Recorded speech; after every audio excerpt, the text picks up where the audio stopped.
Alrighty, so good morning, everyone. I really appreciate you guys being here.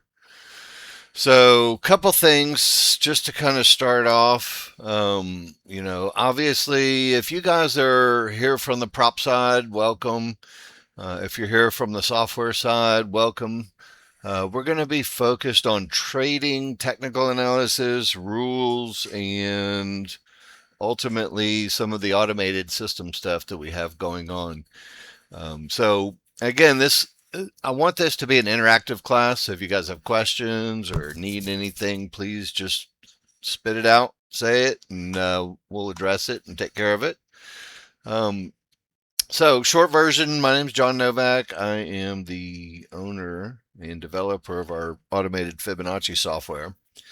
And what we're going to do, we're going to spend just a little bit of time for the newer users going through some of the basics.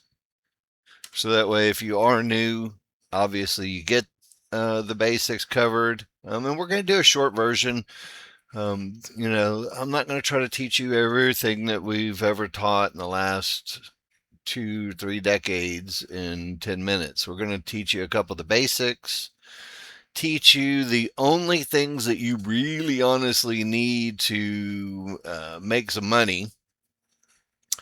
And with that, we're going to go through trading plans. We're going to go through rules. We're going to go through pretty much everything, I guess. Short version. So I wanted to open up my trading plan as well, so that way you guys have a copy of a trading plan we're going to go through. So we've got a lot of stuff to cover today. So I appreciate you guys being here. I look forward to doing this with you guys today. I think we're going to have a lot of fun with it. And as such, so again, look, for those of you guys who are brand new, obviously, there's an in-depth indicator interview. I'm not going through all that. You don't really, you can do that on your own.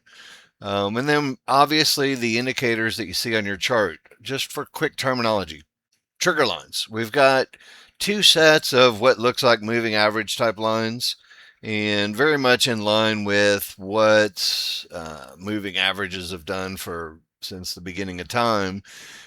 They define the trend and they define the strength and momentum of the market. And short version, with when we're doing trend trades and we're trying to do pullbacks, we basically want, two sets of triggers going up and strong, and we buy pullbacks, and then two sets of triggers strong and selling pullbacks. I mean, that's it. Short version. That's all you really need to know about that. There's more to it, but obviously we're not going to get into all that this morning. So we're just going to cover some of the basics. Trend and momentum. This is a really good video right here that describes everything that you need to know about reading your trigger lines, which I'm not going to go through it right now, but it's, short version, very simple. There's a 7-minute video I did years ago. I don't even know how old this damn thing is. It's really old. But it really highlights what you guys need to focus on when you're looking at your charts, and we'll focus on a lot today when we get to charts, which is where are my triggers located versus the Fibonacci support and resistance and mid bands and one-to-ones and all the support things that we do. So anyway, short version, this is basically our look that we're going to want to see on any market, any chart. I could pull up crypto, I could pull up Tesla, I could pull up Nvidia, I could pull up gold, anything. We could pull up anything, and we get, because of the way our bar structure is, and a lot of people have these types of bars now, whether you got them from us or Ninja or wherever else, this bar structure, along with our Fibonacci areas, has been very, very, very powerful for us. And one of the probably more important things that we're going to talk about, and I want to make it brief, but I'm going to show you guys some other fun stuff here in a little bit. But termination conditions. Everybody on the planet knows market's going up, and we're going to buy pullbacks or sell pullbacks. Everybody okay with that? So it's not so difficult. The real magic comes from these termination conditions, and it's a combination of two things. It's a combination of the physical horizontal line on the chart and any horizontal line on our chart. Blue fibs, red fibs, one to ones, divergence, highs and lows, and then multiple divergences in the same area, and even the mid band on the big chart. So, what happens is when we get to these areas, we have to do analysis of our trigger lines. If the trigger lines are strong and pushing through, these areas typically break. If the trigger lines are weak, and we'll go through that, these areas have a tendency to hold. And to relate this back to what we're doing with our automated system will read. I'm just going to show you guys down here. Our automated system for the trend trays will read what are both of our triggers doing? Are they wide? Do we have a pullback? Have we run into any of these support or resistances? And whenever we have all of these things checked, so right now you can see everything is blue and checked. So obviously there's more of a chance of the market going up. Our system won't generate trades when the small triggers are physically inside of the large triggers because that's just the way we set it up. So what we're looking at system-wise, just short version, we're going to go through the trend trade rules. And, when we talk about entry opportunities, this is where you guys actually initiate trades. And, the short version is we're going to use a smaller time frame chart whenever the large chart has a lot of strength and a lot of momentum, and we can really define that with clarity. What we're going to do is go to our smaller chart, and then we basically are going to look for a combination between areas and our trigger lines. And whenever the market pulls back into that area, that's where our buy signals are going to be. So, the large chart will still be going up, but the small chart makes a retracement. And this is where we really want to take advantage of our Fibonacci support and resistance areas. When I wrote the fibs, we started writing the I taught the methodology for a couple of years, and then in mid to late 1997, we started automating our Fibonacci routines and what we're doing, and we've been selling the same Fibonacci area since 1999. Now, I don't know how long you guys have been trading. I don't know how long you guys have been at it, but we've been doing the same thing for the last 28 years. And yes, we're good at it. And yes, we're going to make it look really simple. No, you're not going to be a super trader in a week. Anybody who is new to our software, you can learn the methodology, but until you've done enough reps with it over time and seen it unfold live, you don't have that full confidence. But short version is what we're looking for is a repeatable pattern day in and day out. Big chart up, small chart pullback, watching our Fibonacci areas for targets, and then ultimately, if the market does what it does most of the time, we're going to be buying when the market pulls back into our support, if the large chart says so. And then we're going to be looking for Fibonacci resistance for targets. Now, think about this for a second. The old wisdom, buy low, sell high. Everybody says that that's a great idea, but, where we really shine is defining exactly what low is and what high will be in the future. And I think everybody can agree if you have a 70% odds that support's going to hold and it's going to make it to resistance, and your risk is going to be half or a quarter of what you're making, it's mathematically impossible to lose money. The only way you can lose money is screwing it up. Now, obviously, the market is a crazy market, and there's a lot that goes into making money. It's not just buy a dip and sell it up here. takes a lot of time in the psychology side of things, which we're not going to get into. But if you guys have not done so, go look up Mark Douglas's 4-part series and watch that thing over the weekend if you haven't done it. I've worked with Mark Douglas for almost a year straight. I guess we were working, and I wanted to get rid of this crazy thing.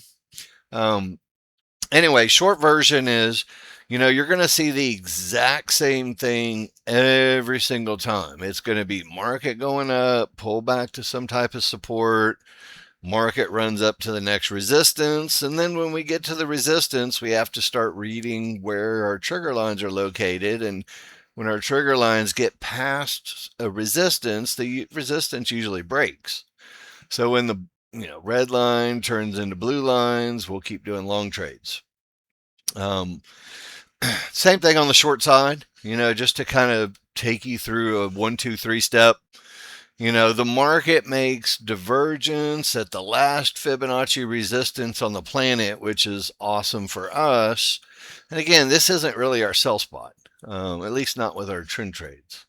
What we're looking for is confirmation that the market makes a big move, and then we sell a pullback to our areas and trigger lines, which you'll see this highlighted, when we have our system. We've got these zones highlighted for you. So if the large chart was favorable for a buy signal, let's just say the large chart was favorable up here. What we would do then is we start looking at our trigger lines and our areas inside of our trigger lines, and this is where we're going to take long trades, hopefully, right? And ultimately, we start looking at Fibonacci resistances as potential targets. This is a live market, by the way, right here. So, or just short of live anyway, a little bit behind. Anyway, this is where you're looking at support and buying, and then obviously this is our first real Fibonacci resistance, next one.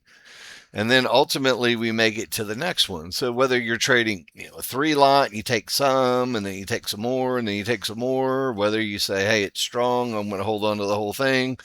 Again, that's kind of up to you guys and the way you do things. And you'll see, just like we talked about just a minute ago, when our trigger lines break through Fibonacci resistance. So again, we're not trying to predict, which I can anyway. I can tell you what the highs and lows are going to be before they happen most of the time. But the idea behind what we're doing is we're basically allowing the market to tip its hand. Let me change that to a pointer. It might be easier. Is that better? So we're waiting for the market to tip its hand, and Fibonacci resistance becomes support, and then we start looking for continuation on the buy side. And then ultimately, we talked about termination conditions and when things might end. And, again, look, when we get divergence and then a second divergence and then a third divergence, the party's over. So we know exactly when it's time to stop doing long trades and start looking for deeper pullbacks. And ultimately, where do we pull back to? We pull back to support, but the large chart doesn't really support going long anymore. So you'll see the same process in reverse. So like right now, if the large chart agrees, it's probably short. So you'll see what happens. Look, Fibonacci support area. And again, this is just chart reading stuff. So, the idea behind good trading is to, number one, have a plan. Number two, have something that works. For you guys who are trading, who do not have something that works right now and you've been struggling, this is where, what we do and what we teach has been very, very good. And, again, look, support becomes resistance. So these Fibonacci supports will become resistance. And, the expectation is with resistance and the market going down on the big chart that we're going to have some continuation to the downside. And then, look, you guys don't even have to be rocket scientists for this one. Where are we going? Well, if the market is good to us, we're going to go from Fibonacci resistance down to Fibonacci support. And, we're not even to the open yet, so that's why we're not going to do any trades until after the open shakes out. But you can kind of see the process, right? Market goes up, we're buying pullbacks. Market breaks support, we're selling pullbacks. It's really not any more difficult than that unless you want to make it more difficult. Well, the higher divergence, again, look, when we talk about rules, so now, we kind of skipped ahead on me there just a little bit, but we'll talk about it, Sergio.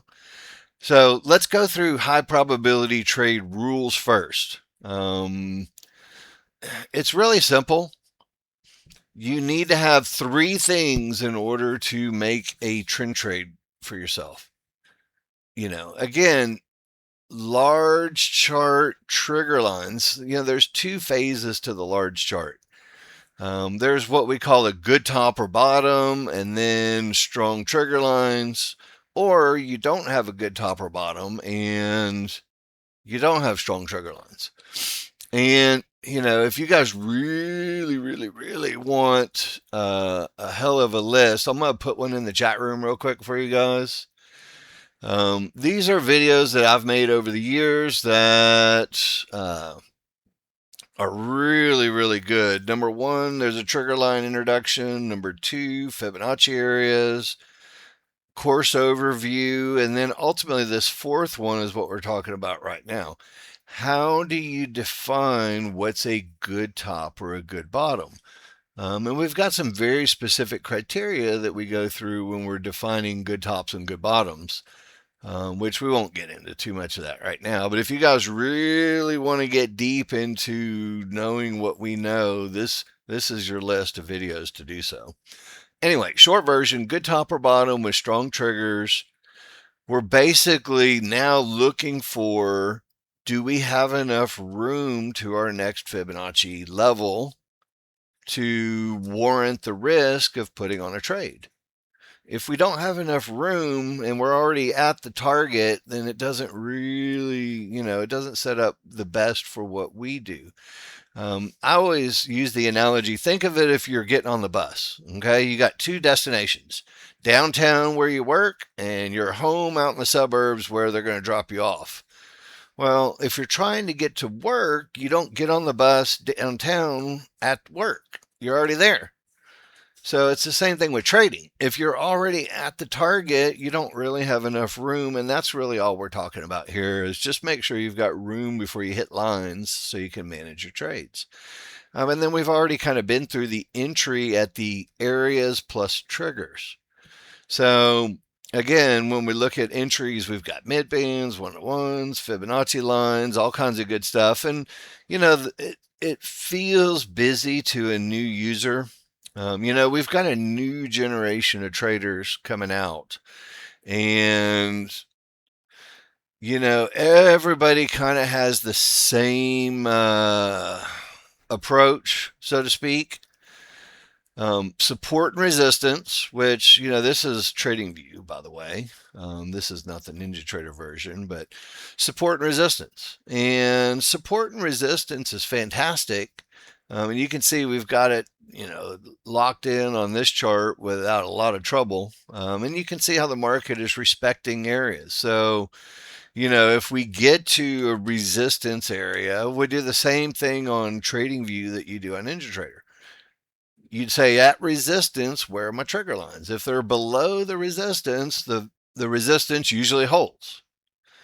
And then you do the same thing in reverse when you hit support. So we hit support zones, we hit lines, we hit mid bands, and we ask a simple question.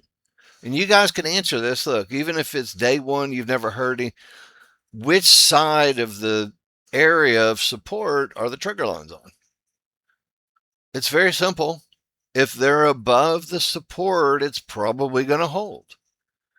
And what do we do at support when it's probably going to hold? Well, we start looking for buy signals, right? So as our trigger lines start rolling up and we start coming out of this area, we get opportunities to go long until we get to resistance. And then ultimately, look, we get to resistance, you have to start the same thing in reverse. So, what's the key thing? We have resistance, but we have to put some type of context with it and say, is it going to hold or not? And the answer is I don't know. It does You don't have to know if it's going to hold or not. That's not the secret.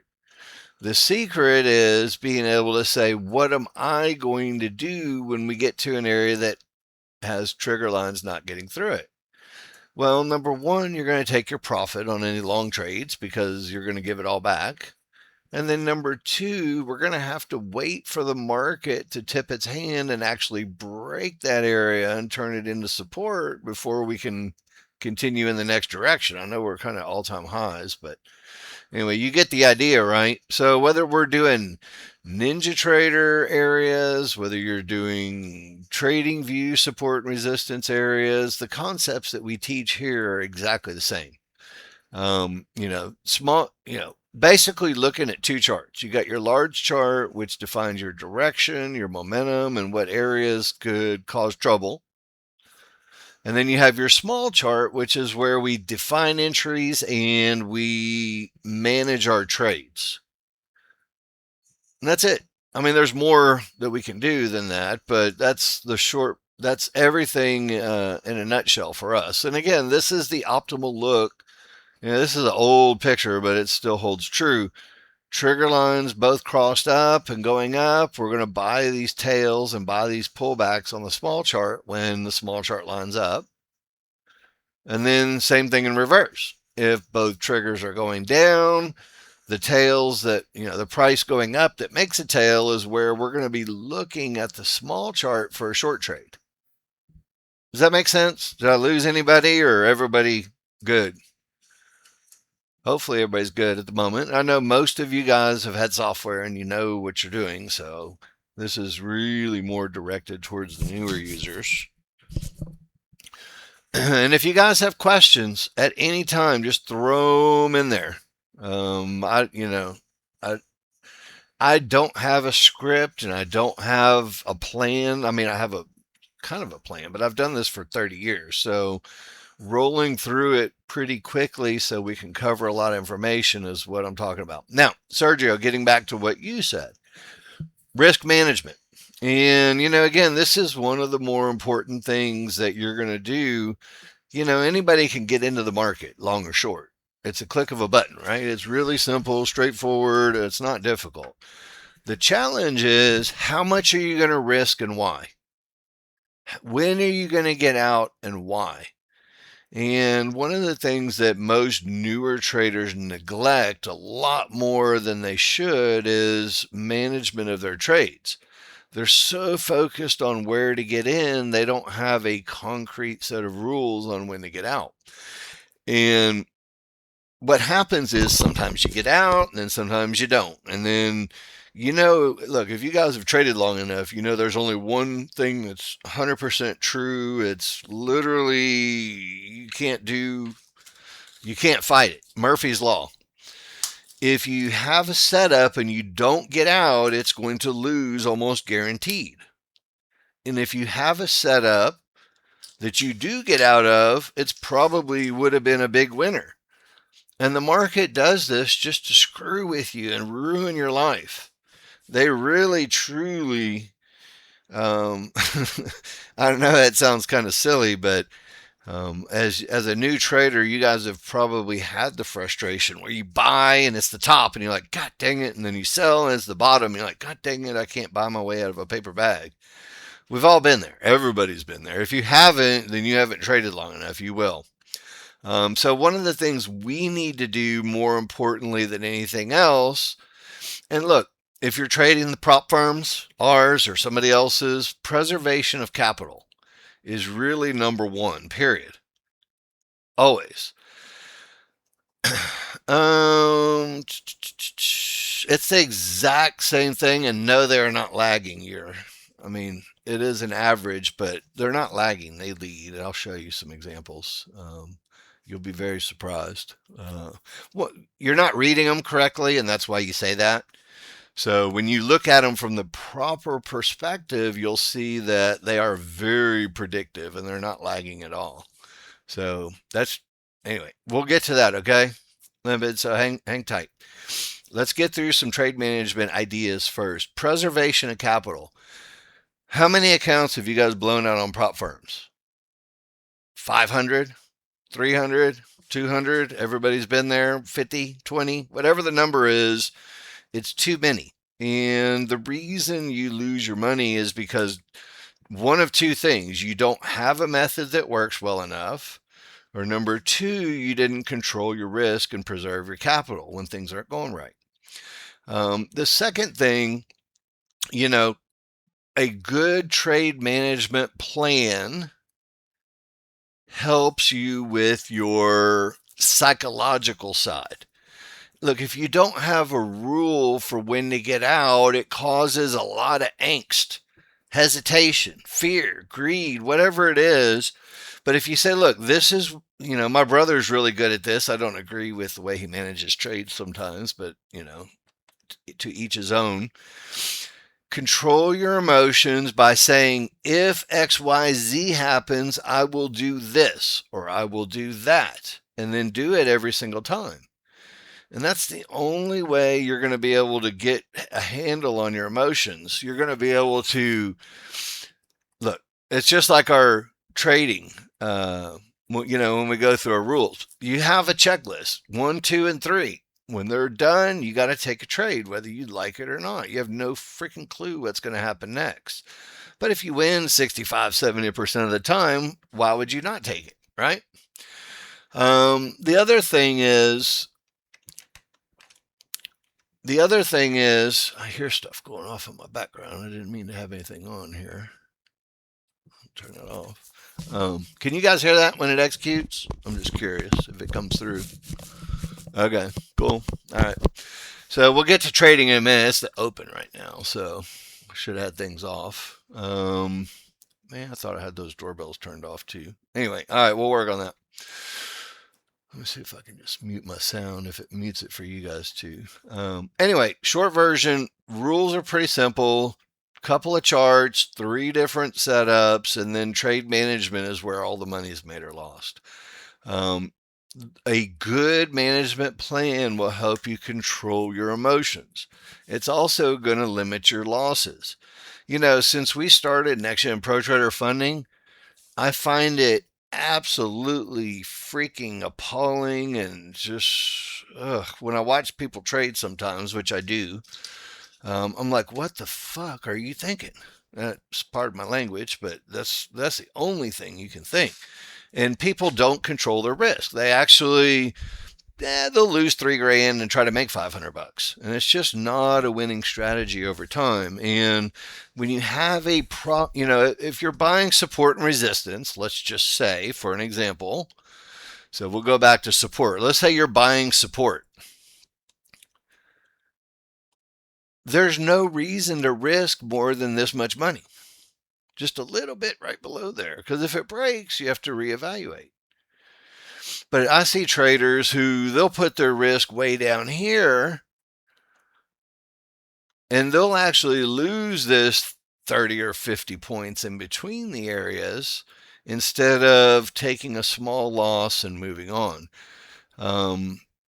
If you've done it, you know who it is, but people do that all the time because they don't want to lose, but they're willing to lose 3 or 4,000, but it just doesn't work in the long run. So if you're doing it that way, just stop it. Hate to give away all the secrets, but anyway, the other thing, limiting your losses is what we're really talking about here. If you don't limit your losses, a big loss is so freaking hard to recover from. Have you guys ever gone down $2,000 off the bat, and then it's a hard battle to come back?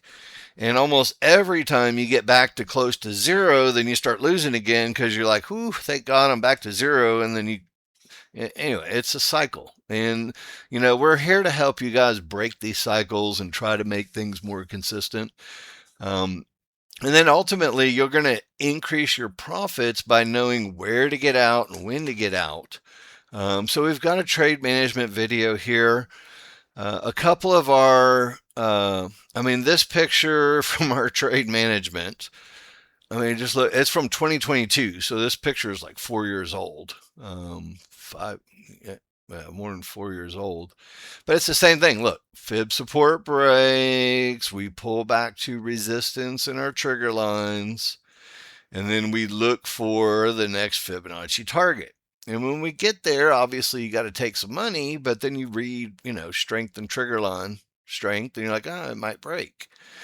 And when it breaks, you can do another short. And then ultimately, we talked about our termination conditions. When you get three divergences in a tight area, it always goes the other way. Always, not always, but you have to be careful using a term like always. Yeah, and again, better a paper cut than losing a limb. Absolutely. One of the other things that we do, we talk about, um, you know, and Sergio, this is where when you look at a divergence, you have to kind of take the whole picture into account. Is the divergence going to be enough to ruin the whole trend, or is divergence going to be enough to make it keep going? I'm a fan of leaving the stop below the trigger lines most of the time. Obviously, when we get to areas, I like to manage, but leave it below the pivot that got you in, and then ultimately, as you make new highs, you can keep pulling that stop up. But it's one of those things that a good solid plan, like I'm waiting for a pivot that makes new highs, for example.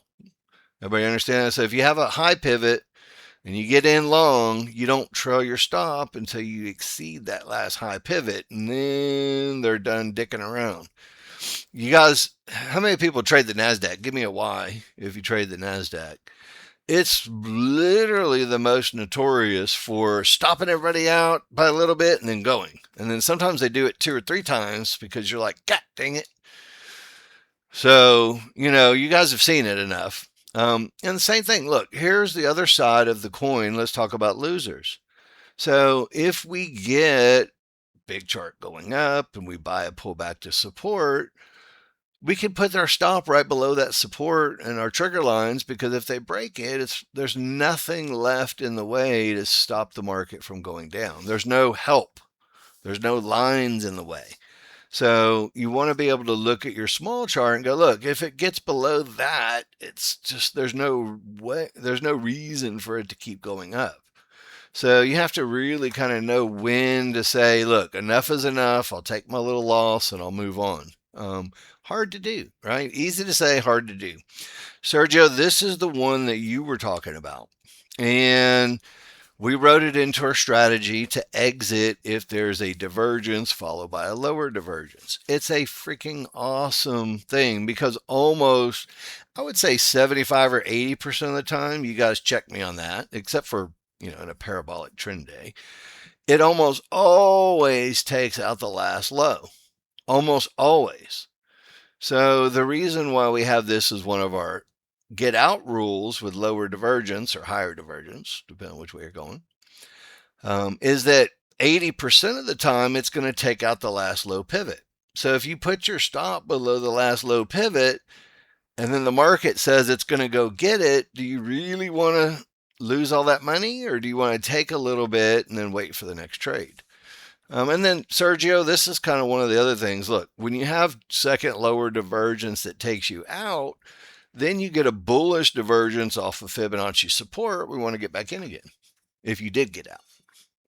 So you have to kind of weigh out, is the large chart, small chart combination worth getting out and trying to get back in, or is my entry so good that if they take out the low by a little bit, I'm still willing to risk it? So that's kind of a thing that you guys have to work through in your own personal trading plan. This is what traditionally happens when you get a lower divergence, especially when the trigger lines are crossed against you. You guys tell me if I'm lying. You call me on it, because it's so hard, because especially when you wait like an hour for your trade and you're like, yay, it's the perfect trade on the planet and everything's going to win. And then this happens and you're like, God dang it. And then you lose a few ticks, lose a few points, or you can keep your stop way out of here. Like A lot of our prop traders do, and then they'll just come take more money from you. So again, it's take your loss, and if it sets back up again, you can always get back in. Believe it or not, there's a rumor going around that the market is going to stay open for a while, probably a few more years. So it's not going anywhere. There's a lot of opportunities in what we do. So again, short signal, we get a higher divergence. The system will get you out, and this is what we've taught forever. And that's really what we're trying to do with system stuff is we're trying to take the things that we've taught and automate them into strategies that will give you guys, like a 90% of the heavy lifting done, and you just have to touch it up. But let's say you go long here and you get out at resistance and then you go long again. As you get to a resistance area, remember what we always say about the trigger lines. It's very simple whether an area is going to hold or break. When you look at support back here on the left, trigger lines are above it. So support's going to hold. Not that difficult. And then when you get to the one-to-one yellow dots, you're like, none of the triggers are really above it. That's where I should take my profit. And then when you get to it again, you see how the triggers are even lower this time. The big triggers are up, but the small triggers are even lower. So you get this little small trigger line divergence. And this is what I was talking about, limpid, when we talk about reading the trigger lines properly. It's not just location. It's also, are they inside the large? Are they lower than the last pivot? And again, this is where you don't know what's going to happen. So, but you want to start managing your trade. And, if you're at a half, you don't want to, if this holds, you don't want to give all that back. I don't. You guys might, but I don't. So there's always another one coming. So we're going to see a lot of opportunities with this. With our trend trade strategy, which I don't need to go through the page. Let's just go through the real thing. All right, where did that market go?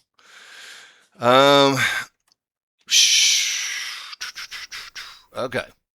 So, short version, we've got our large chart, small chart combination. And I don't know if we're going to get anything here or not. We've got a signal here, which I'm a little bit surprised about. We'll see. I don't think we're going to have that signal. But anyway, you get the idea here. We'll catch up with live trading in a minute. But the idea is that our large chart is strong and headed in an upward direction. And then this is an example of if you did get in, remember that management technique we just talked about, lower divergence. So if you have a stop, and it's too fast to do anything at the moment, but if you have a stop below the last pivot, remember when I said they're going to take it out with lower divergence? That's what happens every freaking time. And then ultimately, with a higher divergence, usually the trend will resume. The bad part for the trend here, there's good and bad with our trend, but you can see that we made it to what's called a divergence line. So we had divergence on this pivot. It draws a line out to the right. And traditionally, let me go back to the rules. I'll show you how this all ties together. So this is what happens when you get to a divergence. Let me use the high version. So it's similar to what the market is. So when we have divergence, the market will traditionally come back and test it. And you guys know this: double top, double bottom, pivot stop outs, stop runs, whatever you guys want to call it in your own world. It's just taking out the highs, and then you have to determine whether the highs are going to hold or not. Now, for us, limpid, even going back to trigger lines, I want you to look at this. This is a really cool thing. So when you get to resistance the first time, you see how strong they are going up? Small triggers are above the large, everything's strong going up.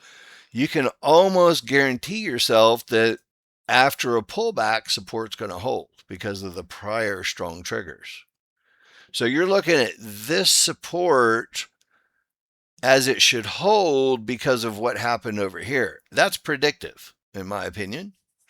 Now, the other thing that you're looking at is if you did go long, let's just say, and you got to resistance, multiple resistances with a divergence line, which is also resistance.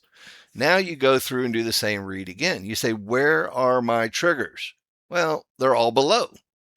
And then even more predictively, which I'll leave this alone, I won't beat the dead horse, but when the small triggers are already below the large triggers, there's about a 90% chance that's going to hold. Same damn thing on TradingView. Literally, same thing. So, look, let me get to live. So this is a 15-minute chart. So when we got to this resistance, let's do a read together real quick, just so we can be on the same page. So I'm reading this area inside of the circle. And look, without knowing anything else, tell me the state of the trigger lines in this circle. The faster, smaller triggers are strong and up and above the large triggers that are strong and up. So there's a good chance, think of it this way, strong triggers break things. If the triggers were in a different configuration, that area might hold. So let's look at the same area and you'll see the exact same pattern. I'm going to do it twice. So I'm going to put one box here and you'll see that the triggers are pretty strong, but they're not even close to getting above it. But so exit. But usually when they're strong in an area, they'll come back and retest it. So you literally right here get the exact same thing we were just talking about termination wise. You get the divergence and you get a pivot stop out, which is expected to go back down from here. And then the triggers, they're up, but they're so far away from the resistance line that it's not gonna break, at least not yet. So then the market goes down and does what it does. I mean, I can show it to you on every chart, but watch. I'll show you a picture from, I don't even know when this one is from. It might be like 2003, 2021. Anyway, when we test a divergence line low and then the market gets above it, we look at where are the triggers located. Smalls are above the large. This line has a 90% chance of holding. So if you know that and you're comfortable with that and it's very consistent, what do you start doing in this area? You start buying the market. And if you bought the market over here on the left when the triggers were strong, you're gambling. And usually when they're strong, they'll go up and then they'll come back down and retest. And then you have a totally different trigger line configuration right here that tells you that this cyan line is probably going to hold. So we want to start being assertive on going long at that area. Does that make sense? So, you may not buy the area, you may not be a counter trend trader, but as soon as your small chart starts saying up from this spot, you can really take advantage of knowing where those areas are. So we had the divergence pivot stop out on TradingView in a 15-minute. And then look, down here at this yellow box, I'll get rid of the other yellow box so it's not confusing. Look what happened. Hang on, let me change this to a freaking pointer. Ooh. Does that work even better? A little red dot? What do you guys think? Anyway, look, pivot stop out of a divergence low. Where are the trigger lines?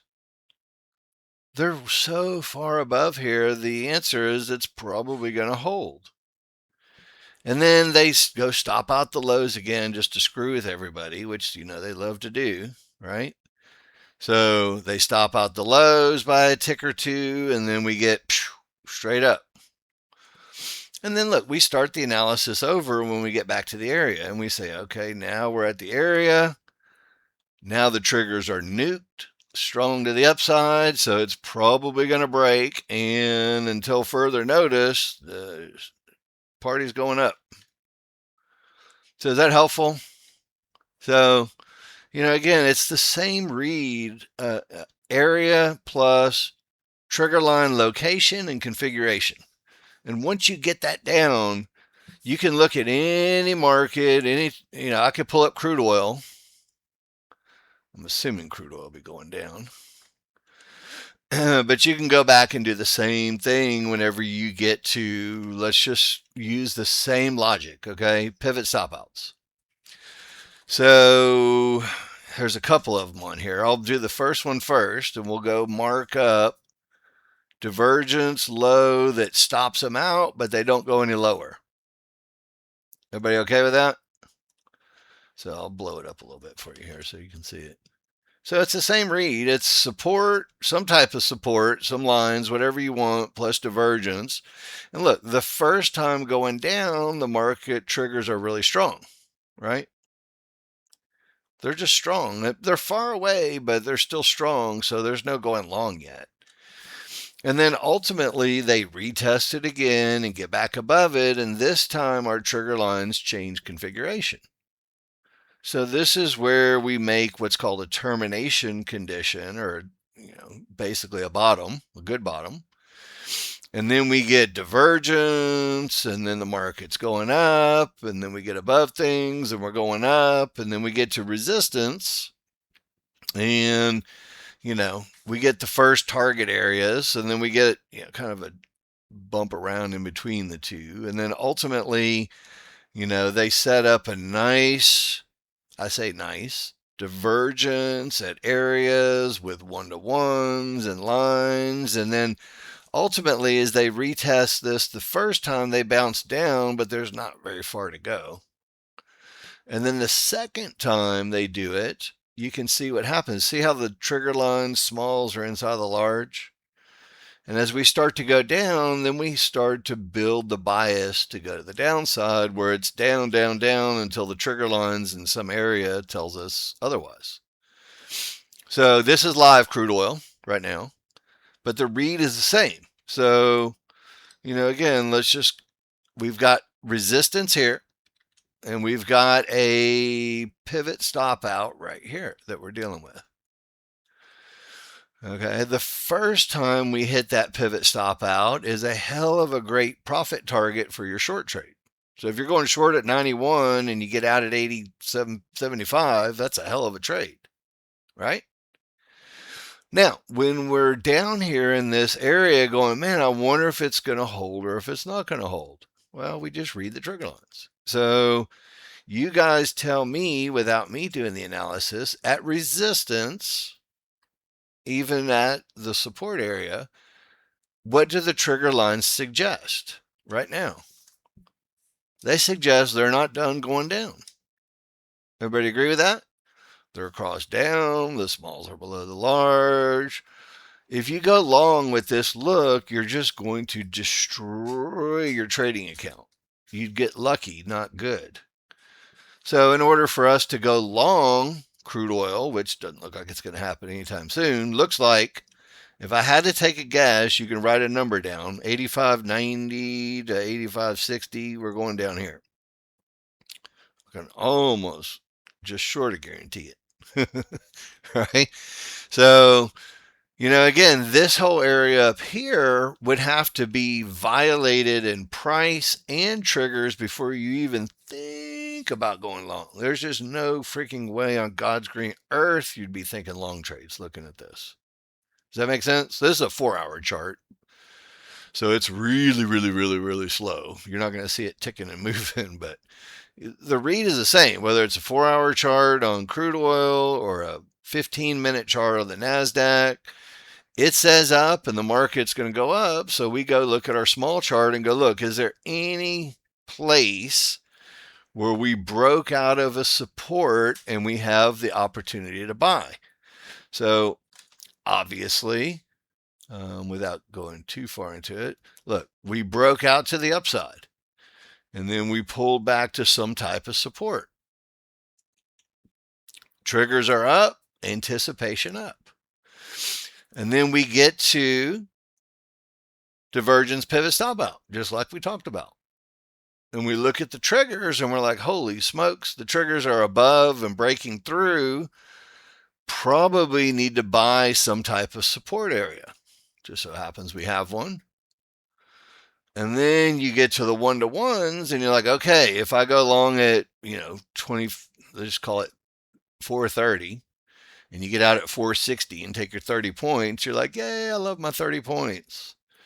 And then you start reading the next line, and you're like, wait a minute, the one-to-ones are breaking and the trigger lines are breaking through it. So the one-to-ones become the next spot to actually buy the market. And until something changes, it's going up. So there's three opportunities to really buy the market. I guess there's a fourth opportunity right here at our high volume line. So there's four opportunities with only looking at the large chart, trigger line direction up, and then small chart, breaking area, pull back to it, breaking area, pull back to it, breaking area, pull back to it, breaking area, pull back to it. Exact same thing. So we do it on Ninja. You can do it on TradingView. There's literally no difference. The only difference really is the fact that, we're using these dynamic Renko bars. And, when our system, I got my trend line indicator on here. I can turn that off if it bothers you guys. But short version, this is what we're looking for. We're looking for the same thing. We want an area that breaks when we're trending. So we had one-to-ones right here. And clearly, when we get to our pivot stop out divergence high and our one-to-ones, what is this trigger line condition? You don't have to be a technical analysis guru for this one. It's freaking easy. They're up and strong. So whenever you have up and strong, guess what happens? The market continues up. So from a discretionary standpoint, as you break above the one-to-ones and you pull back to it, this is one of our momentum trades. See that little tail right there? That's where you'd be going long. That's a momentum trade anyway. And with momentum trades, you basically stay in until you lose momentum. And then ultimately, this is where our trend trade system said, look, everything is conducive for a buy signal on the smaller chart. So that's right at 930.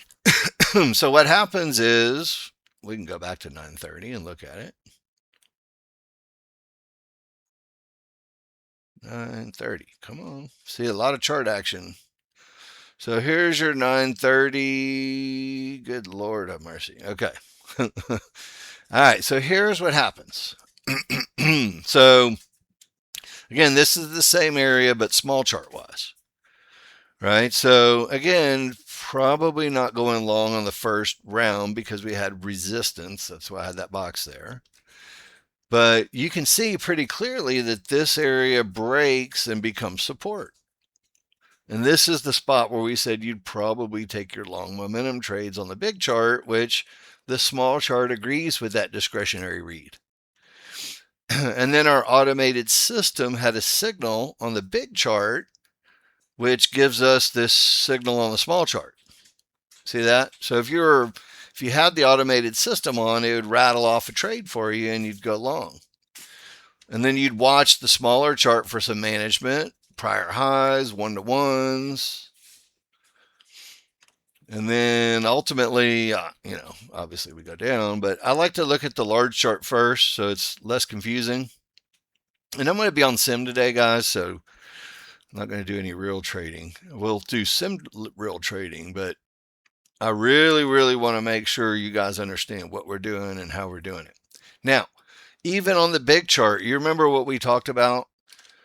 Divergence with a lower divergence as a management scheme for our trade setups. So if you have divergence followed by lower divergence, what did we say is going to happen? Almost every time that you're going to take out the prior low pivot. So if you have that knowledge, so this is where that divergence becomes true. So if you have that knowledge, you're looking at your chart, and you're like, if we're going to take out the bottom, this is our next support line, and then this is the next support line after that. So you may say to yourself, Rain, I'm going to make them available to everybody who owns systems shortly. Still, man. All right, let me finish this thought and then I'll tell you what I'm doing. So, anyway, look, with this setup, we're anticipating the market to take out the last low.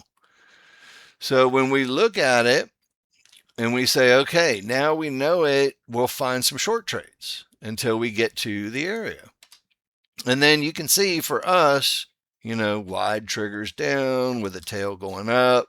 That's where your discretionary short's going to be, right there. And then ultimately, this is your first target, and then you have to read your trigger lines and say to yourself, what are we looking for? Do you guys want me to get rid of these trend lines? Hopefully they don't bother you. But look, super strong triggers at the 1-to-1. So look, they're going to pull back to the mid band like they always do, 55 EMA. And then read your 55 EMA right now, the mid band. Where are the triggers located to this area? So this is your area as you get to it. You don't know what's going to happen in the future, but you can say, wow, the mid band has no triggers above it at all. So we're probably going to go down. And then this is our same thought we did earlier. So take a look at what we've got here at the bottom. We've got pivot stop out of divergence, 1-to-1s, and Fibonacci support. Pretty freaking awesome. Look at it, called the low to the tick almost. If you only knew that, right? If you had one of these. So think about it. Support, 1-to-1s. Now read the triggers. They're down strong, but where are they located? They're above the area. So the area is probably going to hold. We don't have to actually get long right here. If you did, you'd be a rock star. But we wait. We wait for this. And then remember the mid band that we said is going to hold, and read it right here. It's going to hold. Now look at the mid band over here on the right. We've got all of our triggers up and strong. Guess what the mid band's going to do? It's going to make the market go up. And then we get to the mid band again right here and a pivot stop out, and we say to ourselves, okay, the triggers are down strong, but they're way above this area. So it's probably going to hold. And then lo and behold, it holds. It's a freaking miracle. That's why we've done the same Fibonacci areas for freaking 20 years, because when you get to a fib, you ask yourself one question. Are there triggers above it or below it? They're strung up, so it's not a short, but it can be a long exit. And if you exited there, you're like, cool. And the same thing I just told Sergio earlier. Let me turn this off for a second. The same thing I told Sergio earlier, you read your support that it hits. So we get to the mid band and we say, oh, the triggers are up. And what happened prior? The prior move up, we had strong triggers, which means almost always the mid band's going to cause a bounce and go back up, which it did. And then we repeat this process as we get to trend lines, but 1-to-1s, more importantly, if you don't have trend lines. How many? It's strong up. So half of them are above, half of them are below. We call that a 50-50. So with a 50-50 and strong triggers, we're like, shit, it's probably going to hold. Take your long money, but then you're going to get back to support again, and you're going to start to read all over. At support and, 1-to-1s, mid bands, everything else, where are the trigger lines in relationship to this support? They're way above it, which means what? If it was strong prior and the area has triggers way above it, the chances of this holding are about 80-90% again. And if you only knew that, you'd be able to go to your small chart and say, let's do some freaking trades. And then ultimately, so we get up to the top again, pivot stop out. And what? It's strong triggers. So it's not a short trade, but it's a good get out of your long spot.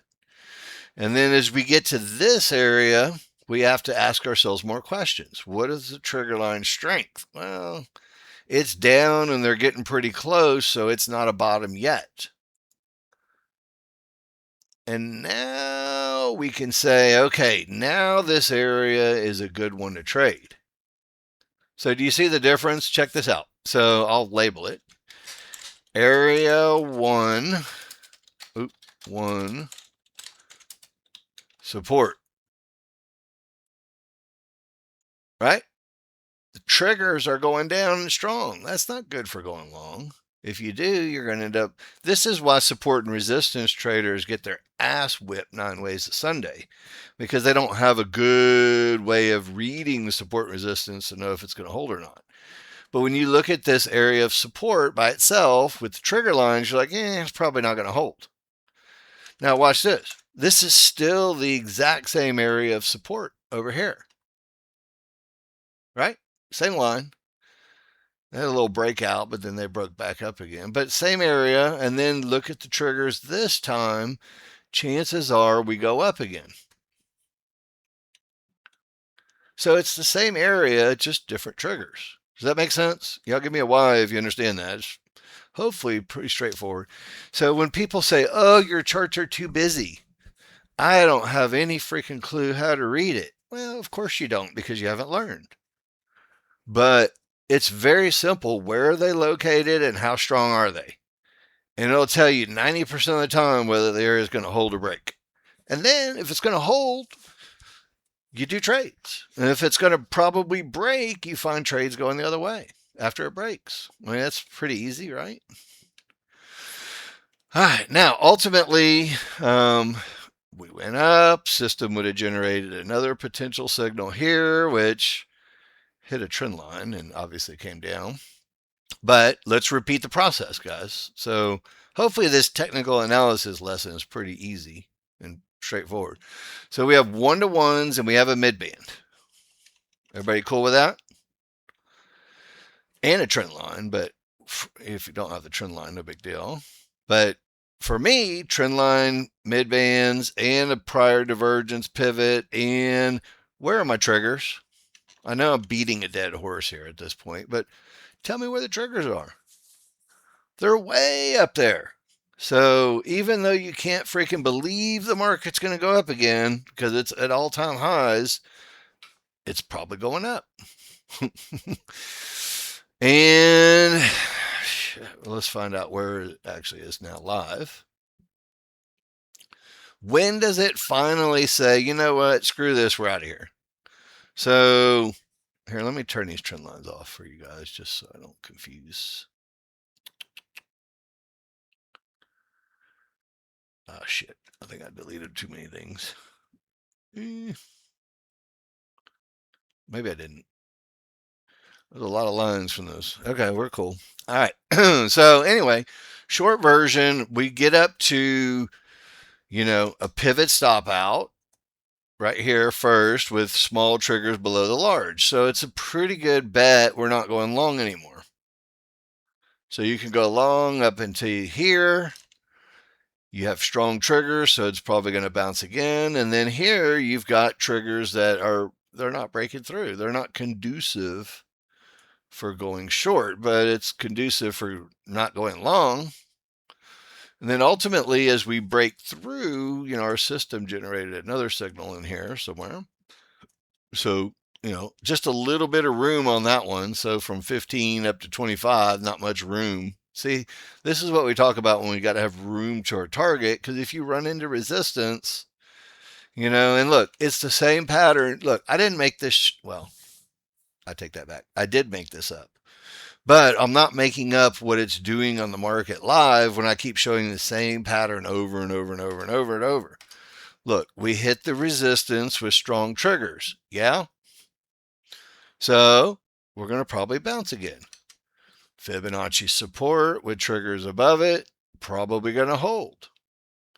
And then ultimately now this is where the shit hits the fan right there. because our triggers are weak, small's inside the large, and we're at a pivot stop out, and now we'll see what happens. That's where you go, I'm not, that's what we call our termination conditions, where we say, you know, at resistance, when the triggers aren't strong, whether they're below or inside, it's probably going to reverse the market. We don't know for sure. How would you know for sure? If you knew for sure and you were sitting in here, thank you very much. We're going to talk after class. I've never met one day trader that knows for sure. Actually, I got a lot of day traders that think they know, but you don't know what's going to happen. So we're a reactive trading bunch. We know to stop going long. That's all we know. Stop longs. How much money is that worth? Just to know when to stop or continue longs in an up market. Just knowing to stop longs is a really valuable tool. Now, let's wait for the market to freaking predict something. So the market says we break support, right? Now, when we pull back to resistance, for you support resistance traders, give me the read of your indicators. So, you don't know what's going to happen next. So this is what it would look like live. You'd be looking at Fibonacci resistance and you would say to yourself, what? Where are the triggers and how strong are they? And you'd say, holy shit, I see it. I got it. The resistance is probably going to hold. So what does that mean? Well, if you start finding trades on your small chart, you can take a short. And then, like the NASDAQ does, they come back up here and ruin everybody's day. Right? The guys who are holding on indefinitely with the supersized stops don't get stopped out. But for anybody who's trading, a different methodology, they come back and stop you out. But I want you to give me your honest assessment when we get back to Fibonacci resistance the second time. How many triggers are above it? How far away are we from that area with the large triggers? Way far away. So we wait for, watch, you guys are going to love this. I want to show you something real quick. Bear with me a second. Man, I got so much crap on my computer. Hang on a second. Now, all this is a preamble to now we're going to watch the live market and try to do some good things. Yeah, I lost my picture. Where the hell is my picture? All right, I found it. Now let me find the right one. So, oh man, where is it? I'm gonna find it. Don't worry.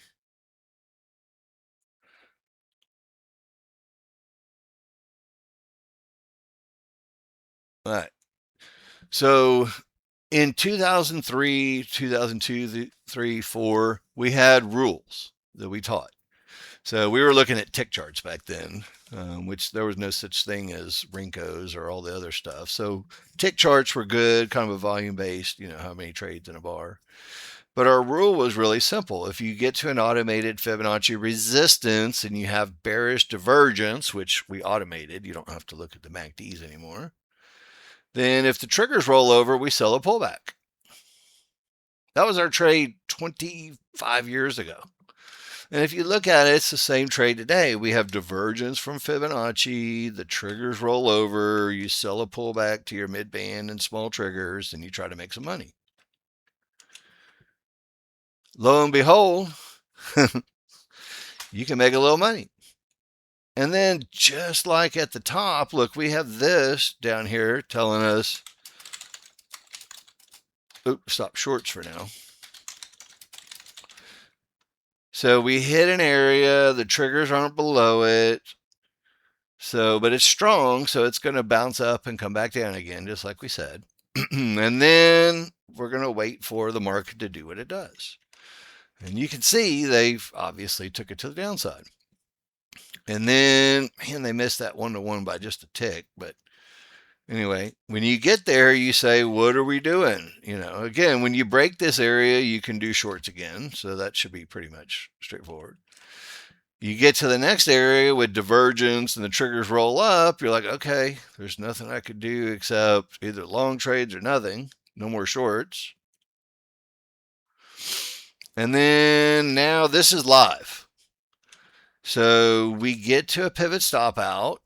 They got through it, but look at the trigger lines. Are they strong? Absolutely not. So they're, the smalls are inside the large, which is what we call weak triggers. When weak triggers, anything can happen. The market can reverse very quickly. So that's why our automated system doesn't do any trades there. So if I had to guess now, looking at two charts, let me get situated here. You can see what we're in, right? So we've got large chart going down. I wonder if my system is enabled. Large chart going down. If we get a pullback on the big chart, it's going to be at resistance in the midband on the small chart. This is where we would like to take a trade if possible, or the system could take a trade if possible. And then if you look at your large chart, can you see where we're going? There's two targets. You see them? Sometimes they're a bunch of poopy heads and they don't give you any money, but the read was right. There was just no trade setup. There was, but you had to do a momentum trade. But anyway, we're not talking about all that, momentum trades. But anyway, look, we hit our first target. If you were in a short, and then ultimately this is the second target on the big chart and small chart. So the chances of us going down here and hitting this box are about 90%.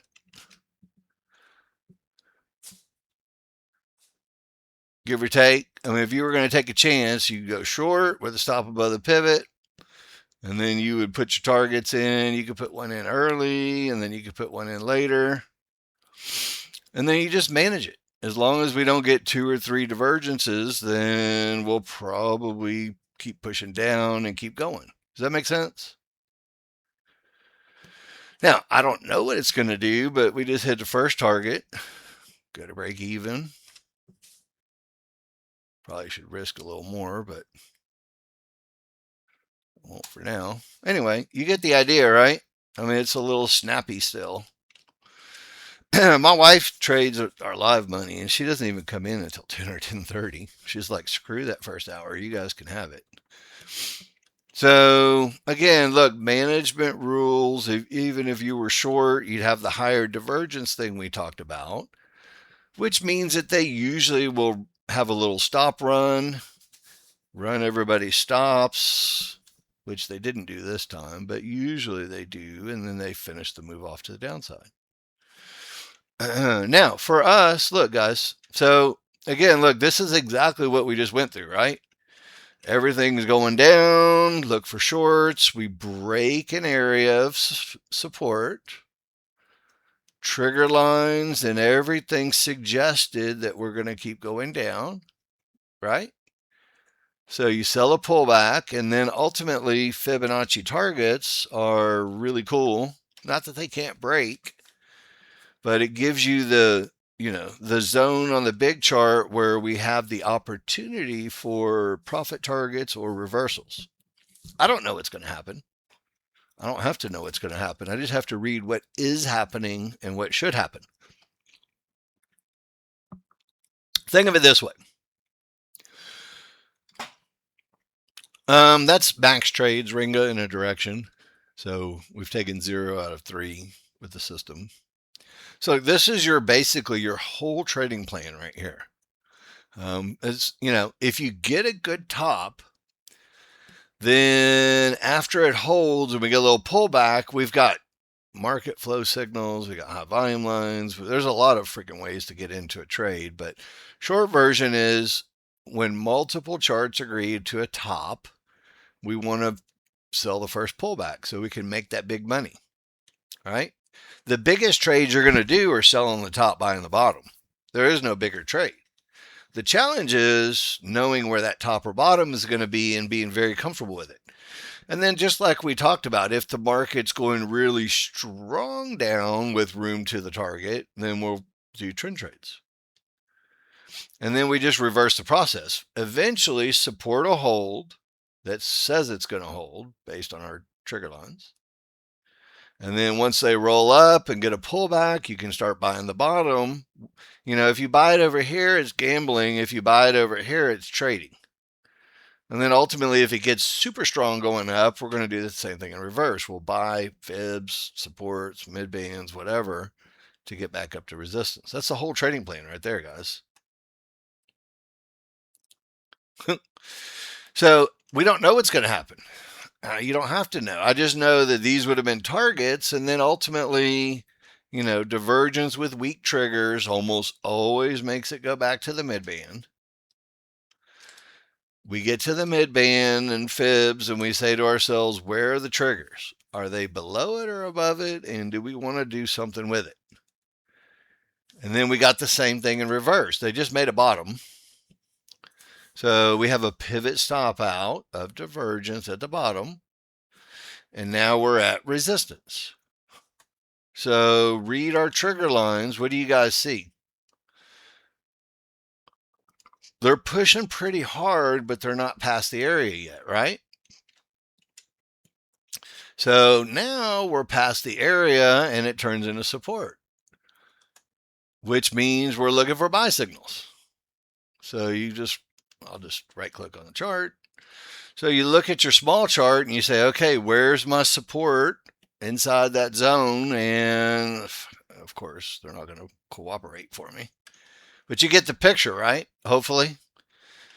So we break resistance, everything's strong, buy a pullback to support. This would have been our first targets up here. We didn't get a fill, but you get the idea, right?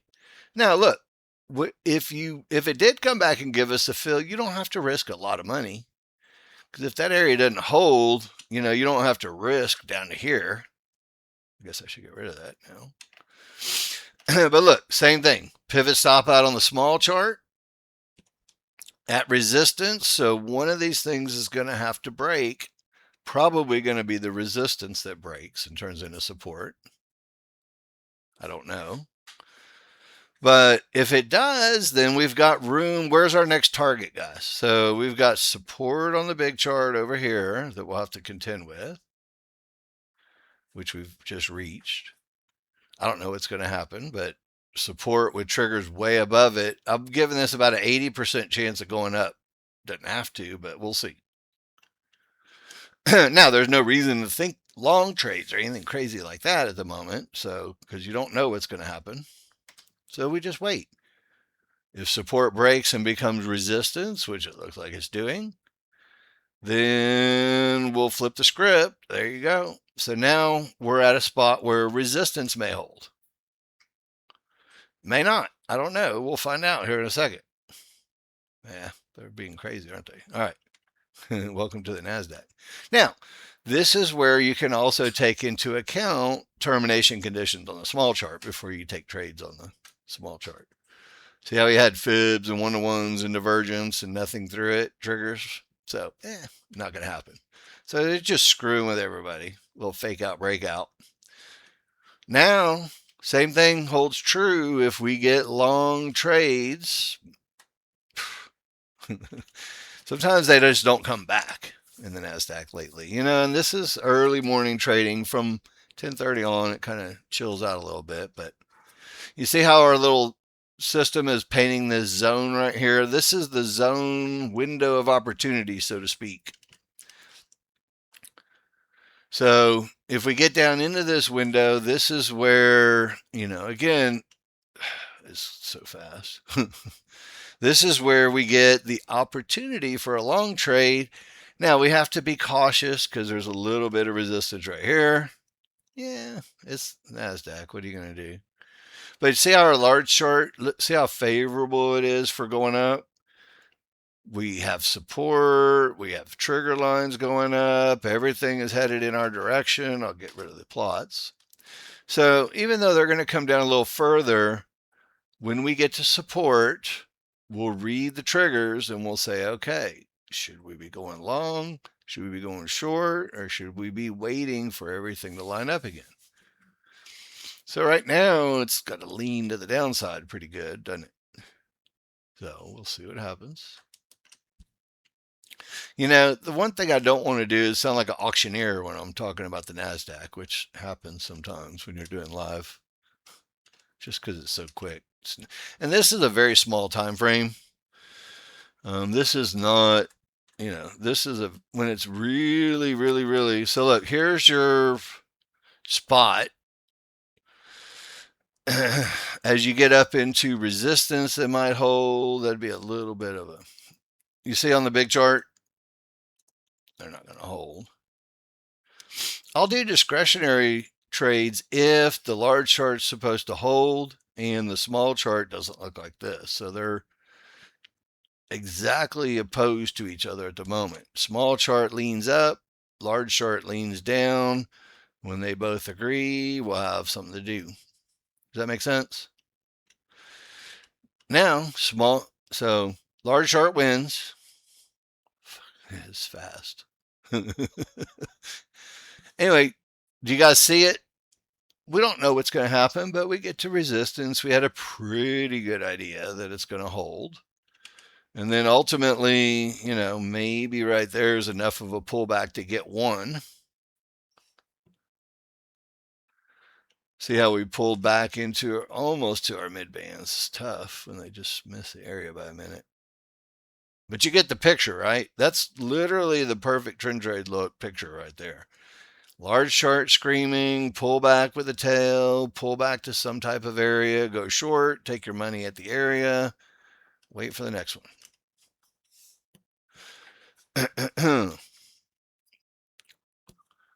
Here's your divergence, higher divergence we talked about. And look, just like always, they go stop, run, and take out the highs. It just happens all the time. Divergence with higher divergence. So we're kind of in a limbo spot. Okay, all you gotta do is wait 10 seconds on the NASDAQ and we're done with limbo spots. So we're at support, but read the triggers on the big chart. What do they say? Support ain't holding, is what they say. See that? It's not holding. So, if you were thinking about the potential of doing a short, this would be the spot for it right here. With the anticipation that support's going to break. Now, you can wait for support to break, which is the easier of the two. And if it doesn't turn red, you don't have to worry about it. My guess is we're going down. They're going to dick around a little bit until they do, but see that? We got all that read just from this. And then now, again, we've got fibs and triggers way below it with room to a target. This is the ideal look for a possible setup. Man, it's too damn quick to even take one. Let's see if we can get one in here. I may lose. I'm going to lose that quick. All right, well, anyway, you get the idea. Man, it's so fast. All right, slow it down. I can't slow the market down. So look, large chart. Tell me what you guys see. Support, should it hold or break? I know it's quick.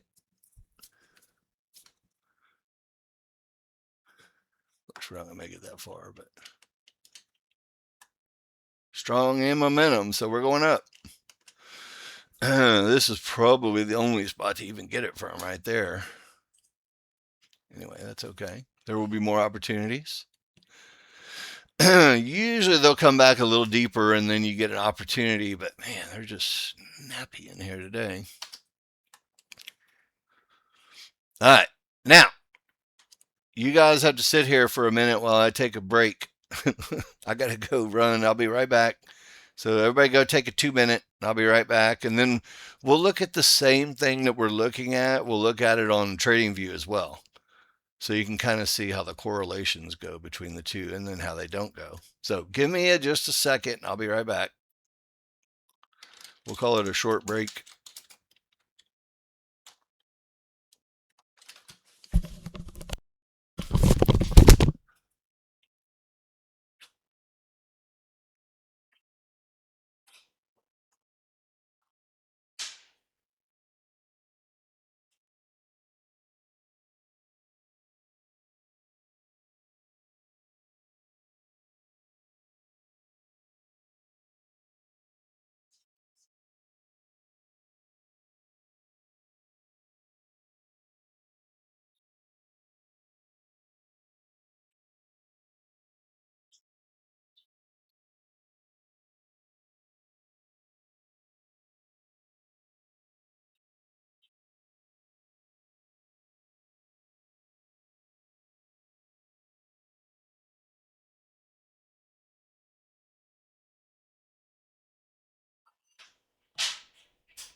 All right, guys, I'm back.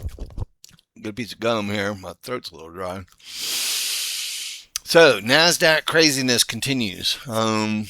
Again, this is the spot where I said it was going up. It went up.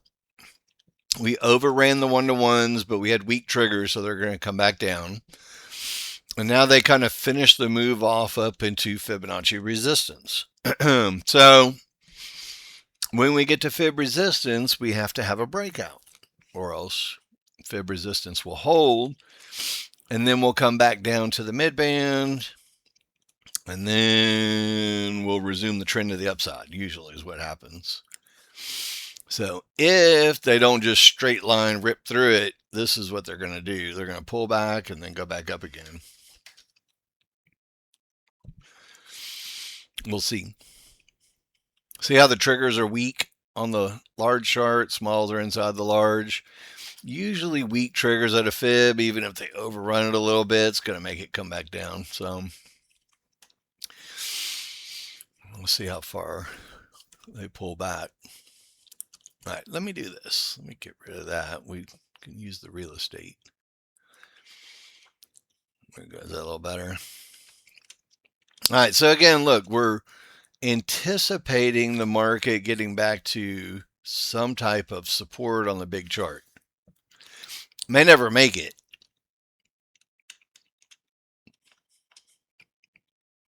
We'll see. Yeah. All right, we're going to have to adjust that probably. We'll see. Probably going to be adjusted to right there when they take everybody out. So they just took everybody out, and again, this is the problem. If the large chart was super conducive for going long, then that would be a long trade right there. But if you go long there, what are you trading into? You're trading right into resistance with the small triggers down, which isn't going to work. It's going to keep going down most of the time. See that?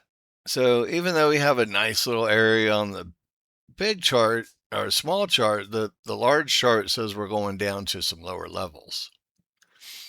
And lo and behold, this is the exact same trade, remember, from 2004. Fibs, divergence, pull back to the triggers and fibs, makes it to the mid band and one to ones.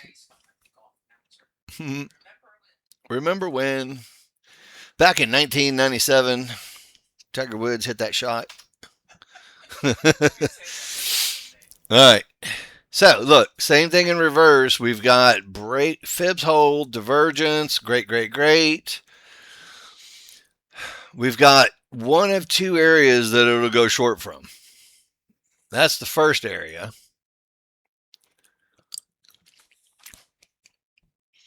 And there's your higher divergence, so we'll go up a little more. And then they're not going to stop and give us a short signal. All right. Well, all right, let's read ahead, guys. Tell me what you see. Resistance on the left on the big chart, resistance on the right on the little chart. So this zone right here is going to be the deciding factor. When we're looking at our trigger lines on our big chart, how many are above them? And then what strength are they? And you can see that we don't have any above the red fib on the big chart, which means we're not going long on the small chart. Does that make sense?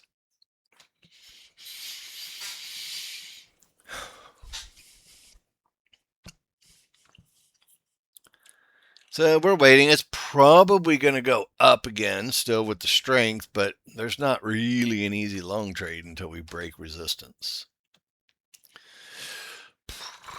which could take 12 seconds in the NASDAQ. This is a very small chart, guys. You guys know that, right? All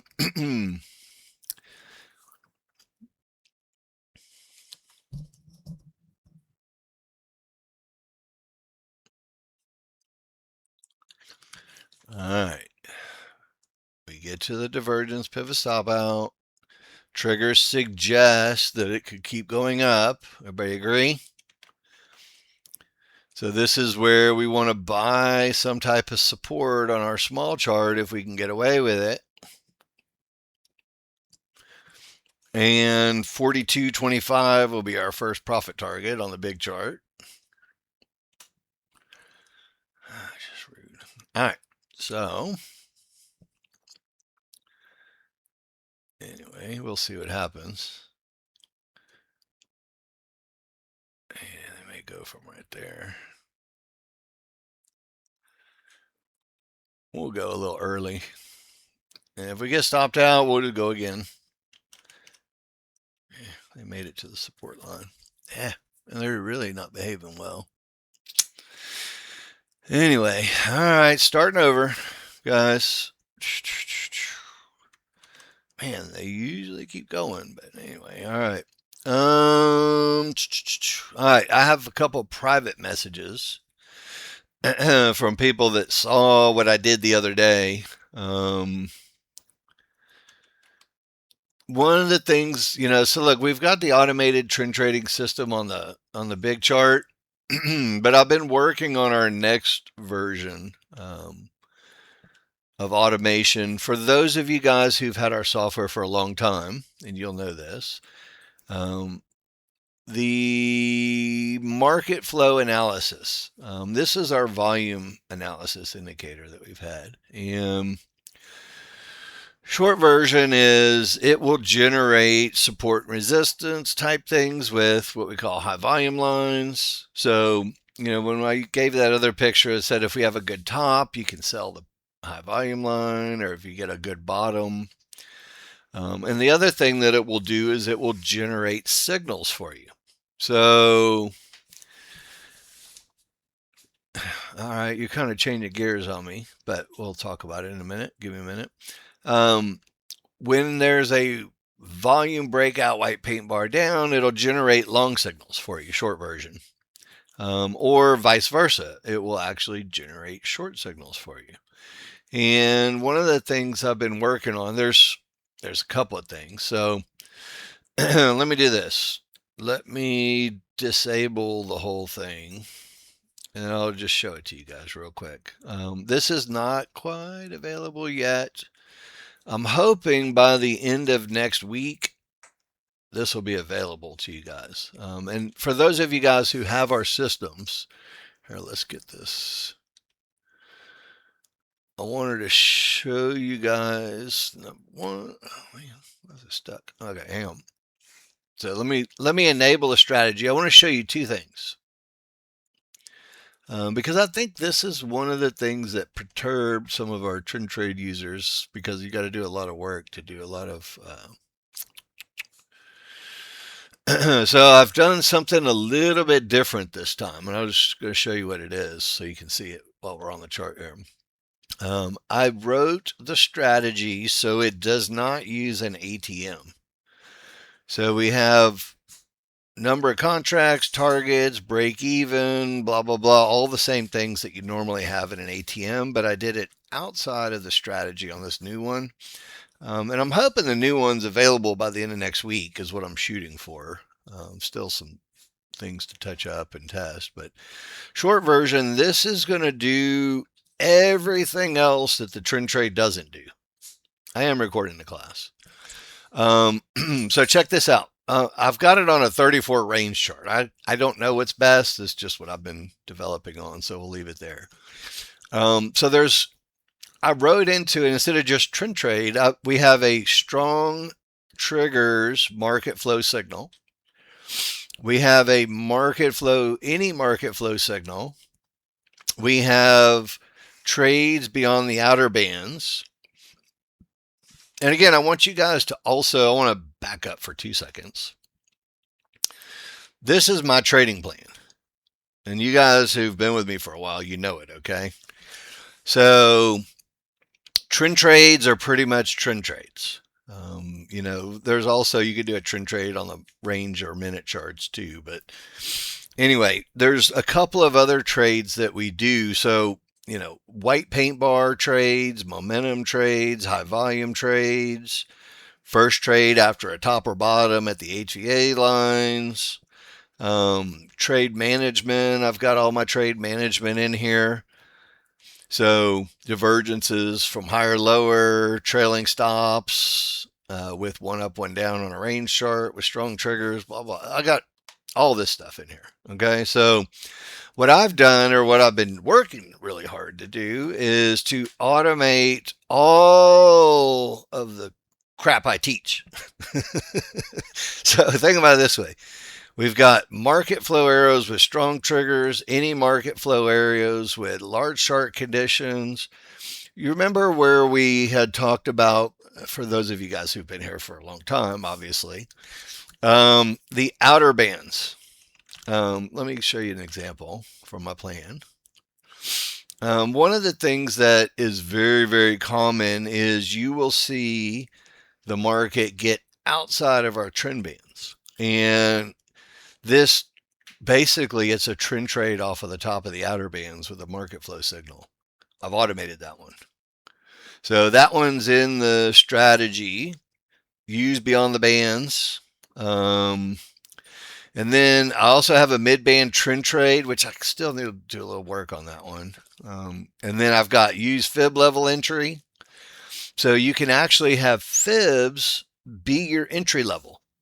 So you're not waiting for just one thing or two things. You're waiting for any of these things to be true. And then also, if you have a outer band, bottom or top, and the large chart's going strong, then you can do trades, or you can do pivot stop out entries. So that's a lot of entries.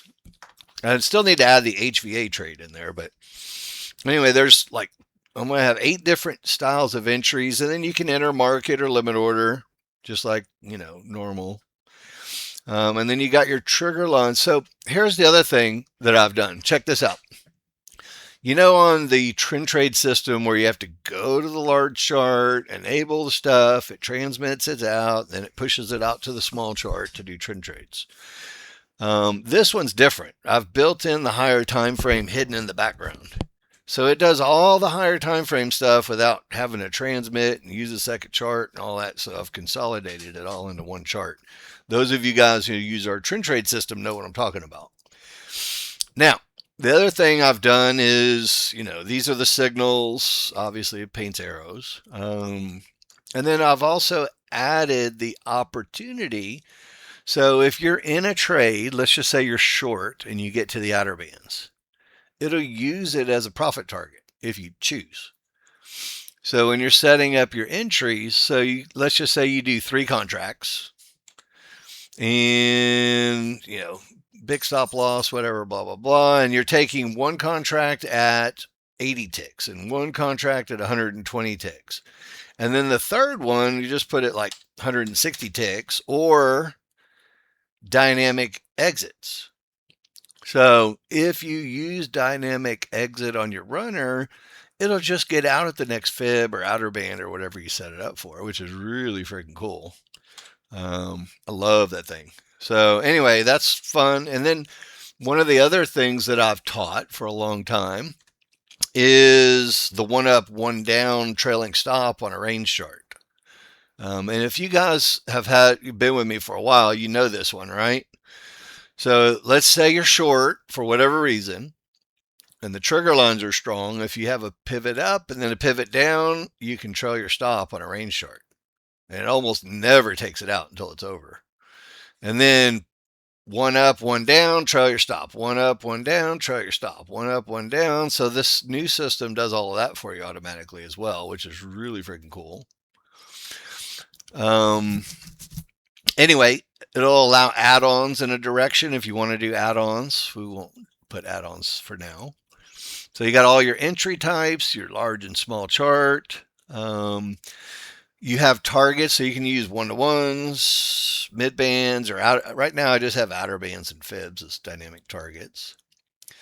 And then ultimately, session filters, so you can turn it on or off. I want to show you something interesting. You guys are going to laugh. And then for my testing, I've been using a Nexgen Dynamic Renko 55.8. You can use any chart you want for your higher time frame. So if you want to do a 15-minute, 1-minute combo or whatever you want to do, it's up to you guys. And then you guys are going to be familiar with a lot of this stuff if you've done our trend trade work, but remember how we've spent so much freaking time talking about trigger lines? So we have all the trigger line conditions automated in here. So we've got small triggers crossed, and you can actually hover over it and it'll give you a description of each, which is really cool. And then, anyway, small triggers, large triggers, and this is from the higher time frame, not the smaller time frame. So you've got all the normal filters, whether your small triggers are greater than, less than the EMA, whether you have a wick or not, which you guys know now is the pullback. And then I've got all the large chart terminations, mid bands, one to ones, fibs. You guys are familiar with all those. We've already talked about that today. And then I've added in small chart terminations. So you can block it if you hit fibs, outer bands, one to ones, or divergence. And then here's the other cool part that I did for this. It will, Sergio, it will determine the target based on outer bands or fibs or whatever you check. Yes. So it'll exit one with a preset target, and then the second one or third one or fourth one will be dynamic exits as you set it up, which is really cool. Anyway, short version is if you have exit with a small chart termination condition, so, how many times have you been in a trade and a small chart gives you divergence at the outer bands? You're like, God dang it, should have got out. Well, this will do it for you. And then a grid so you can see the rules, very similar to the other one. And then I've added in the fib to fib oscillator. Raise your hand if you've had the fib to fib oscillator. I fixed the damn thing, so my next package it'll be out. Fixed the MACDs. I fixed the oscillator, and I also, Siva, if you're in here, fixed the trigger line so they paint the paint bars like the old one. So I've done a lot of rewriting of a lot of indicators to get this right. So we're going to do a full package update probably in the next week or so. And then ultimately, look, let me turn it on, okay? Because I haven't even shown you the cool part. So look, I'm going to turn it on. And this is the NinjaScript output window. So what I've done, and I think you guys are really, really, really going to love this, it will actually do all of the trades in history for you on your chart. So whatever rules you have enabled and whatever targets you have enabled, it will run. So it takes a little bit longer on startup because it's actually running almost like a 1,000-time replay going forward.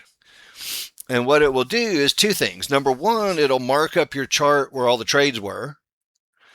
Number two, you'll be able to actually run the strategy analysis and see how much money the piece of crap made or lost. So you'll actually know what you're getting yourself into. So our trend trade stuff is great. It still needs a little bit of discretion here or there, so I understand that. This one's going to be still, you can do discretion, but I think you guys are going to be pretty damn impressed. I'm impressed. Let me get this thing out of the way here. So can I just go through and we'll take a couple of them? I mean, look, it's a great tool. Let's just put it that way. So I turned on all the trades, so I'm just going to kind of spread this out a little bit. So if the large chart is strong, so we've got the same filters, right? Small triggers crossed with you, wide triggers, blah, blah, blah. And then you need some type of, looks like my large one block didn't stop the short trade. So anyway, there's a couple little things I got to work on. But the cool thing is you can right click, go to strategy, performance. And look, I want you keep in mind, guys, I've only got 2.5 days of data on here. So I've got 3 days back. So it's not a long test, but you can go in, you can go to strategy, performance, and historical, and it'll pull up the results for you. So in the last 3 days, it's made $14,600 on a 2-lot. Pretty damn good, right? Also, you'll be able to run, like analysis so you can see what did it do? What did it do per day? Which is really interesting. And again, this is a lot of our volume based work. So this is to be expected. Check this out. If I go to the hour of the day where it makes its most money, it almost looks like a middle finger to me, but I'm just going to leave that one alone. But anyway, from 5 o'clock in the morning till about noon, that's where it makes the most money. And then that first hour after it opens, it makes money again. But when the volume's really dead, it's not really what the system is for. But for prime time, this is where and again, this is only a 3 day test window, so it's not a lot of big tests. But anyway, it just kind of gives you an idea of, here's the daily on it. So it looks like it's got 2.5, 3.5 days. So, again, yesterday was 4 grand. Today's up, or day before was 9,300, lost 1,100 the day before. And I think this 25th is an incomplete day. And then today you'd be up about 1,600 bucks on a 2 lot. And again, these are, I haven't optimized anything. I haven't done anything with it as far as what's best or anything else. So it'll do the trades. Hopefully, it'll do the trades. We'll go find out. But it'll do the trades live and basically just do the things that, oh, there goes one. Oh, shit. All right. Well, I just made a bunch of money. So that was a mid-band trend trade. And it went long and obviously hit all of its profit targets really quick. So that was cool. The other thing that I think is really cool on this, I've also defined all your termination conditions for you and put them on the chart. So a fib resistance will block short trades or long trades, supposed to anyway. A couple of these I got to tweak up, but it'll block them, and then I got reset conditions on when it'll start doing shorts again because of that. Anyway, so you got all your 1-to-1s and your termination, and there's like no volume. See how we hit the outer band right there? So we hit outer band, had a down bar, triggers aren't through it, so it creates a termination, which will stop you from doing longs. And then you can see we got an outer band and a fib here that's stopping us. Anyway, I think I need to reboot my market flow, but you get the idea. It'll literally plot, it'll do all your trades, it'll show you the history, it will show you where all the termination conditions are when you're going to stop trading. I think you guys are really, I'm super freaking excited about this thing. And I'm really excited that you can see the history. You can run analysis on it. So you can say, look, so can I give you, for instance, real quick? I won't belabor this and we'll go watch the market, but you can actually go into the system and say, look, let me test. All right. So I'll give you one example, then we'll leave this damn thing alone until I'm ready for it. But just giving you guys a little sneak peek. So let's say we only want to test any market flow arrow, long or short, with small triggers crossed in our favor, large triggers crossed in our favor, wide triggers, and entry bar with a wick. Cool. So it's just one trade with basically strong large chart with a pullback. And then let's just not even block anything from the small chart for now. So I'll just leave it off. And then here's what you do. You just run it. So you say enabled.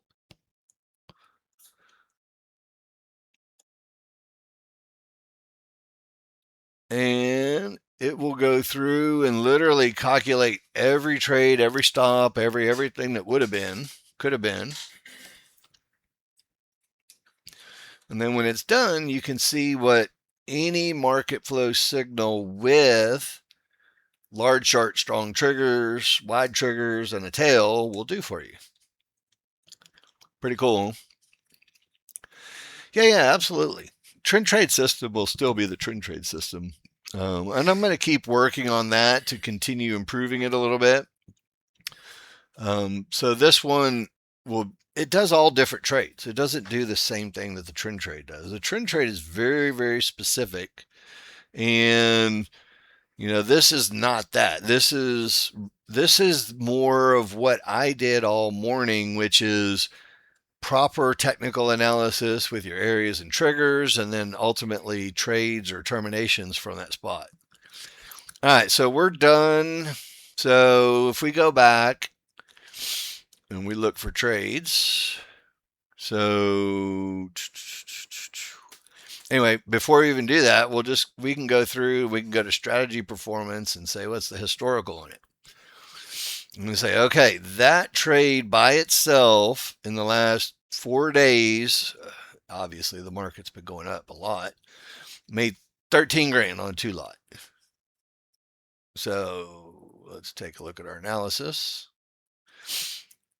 So a little tough on the start, and we don't have any filters or anything on this. Is basically raw, just big chart strong and take market flow arrows. But anyway, pretty solid, fun, and the nice thing is you can go back. So for those of you guys who study your charts a lot, you can go back and you can say, okay, where were the trades?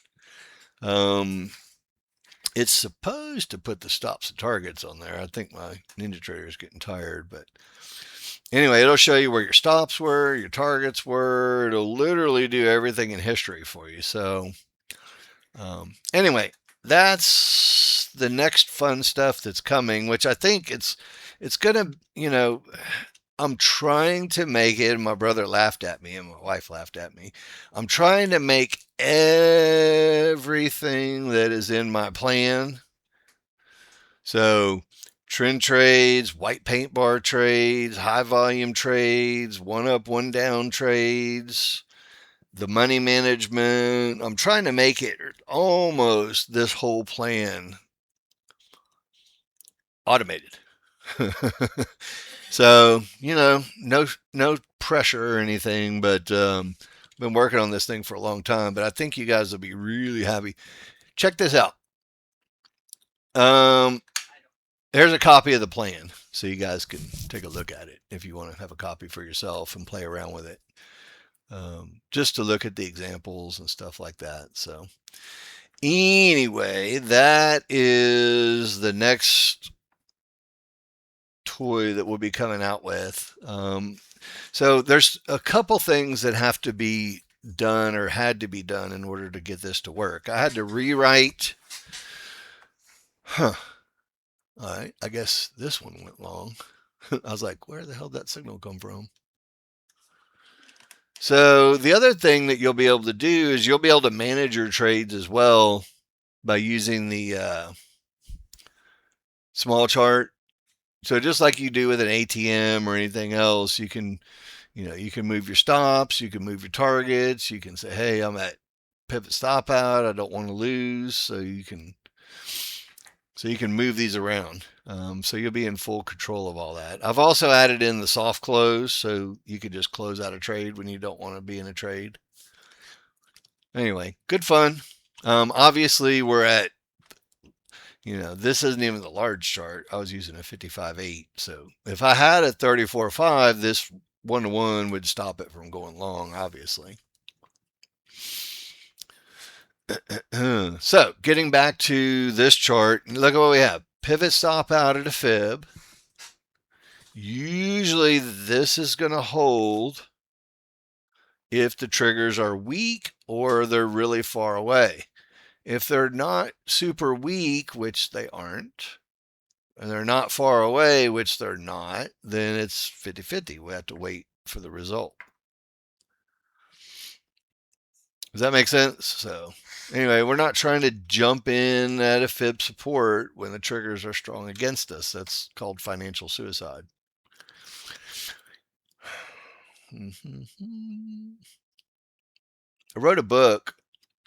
I'll give you guys a copy. Let me see if I can find it.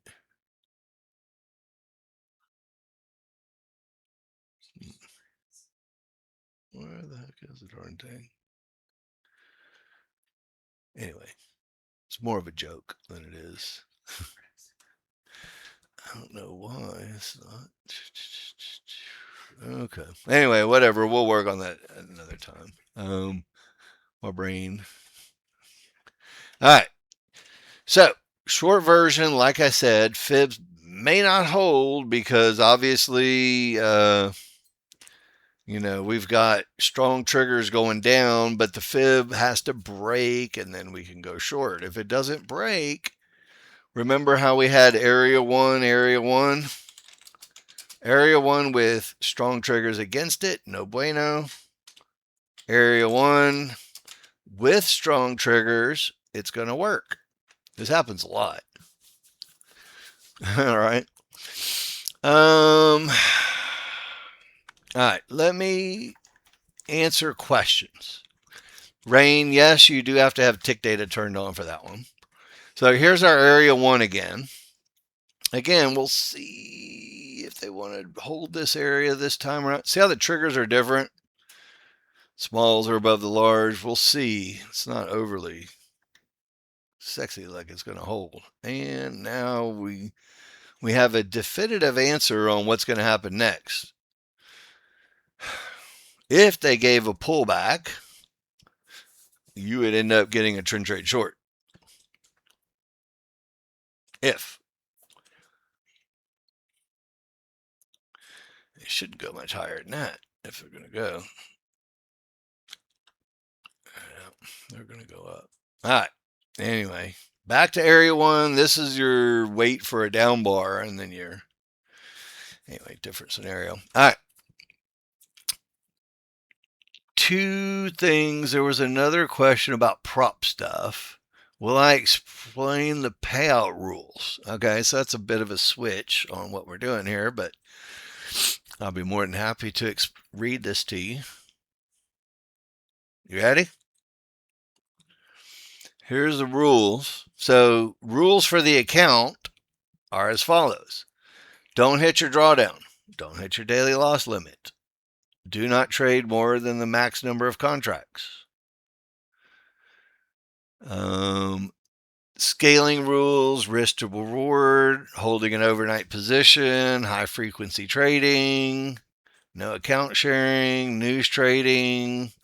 So, short version, follow all the rules, make a bunch of money, and then you get to the payout page.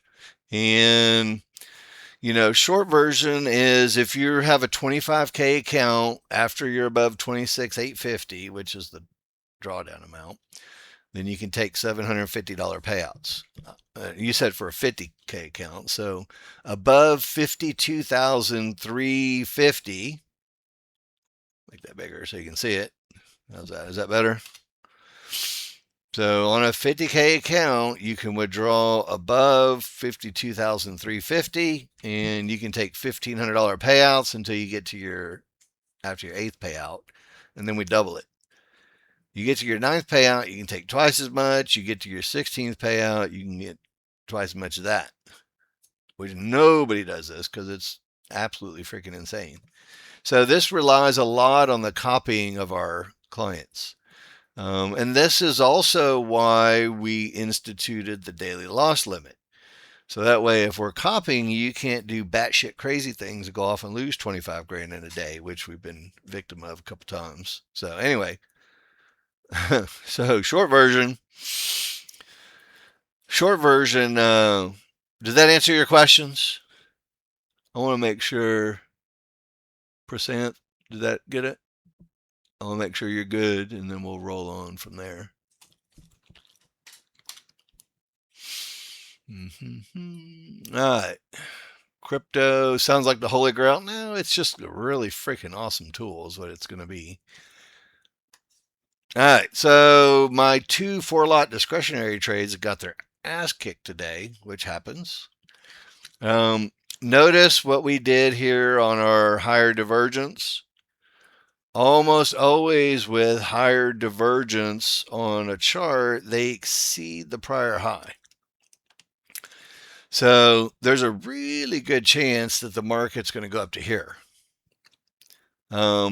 If the large chart gives it up so you can actually do a long trade, then that would be the spot, for it to go from. We'll see. I don't know what it's going to do, but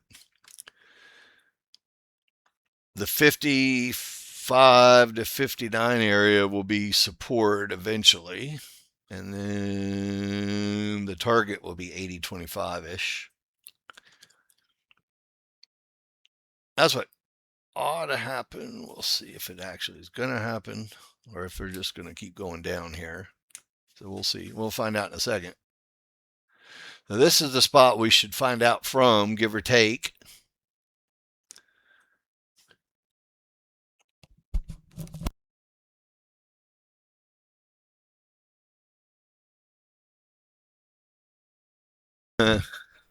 All right, so obviously Fibonacci resistance did not change.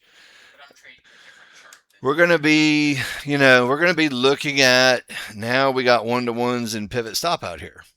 So this is the spot where, remember we talked about if you were short, which we weren't, but that would be the spot where you'd say to yourself, something has to break for us to get down to the next level, which would be 30.30, which would be 32.92.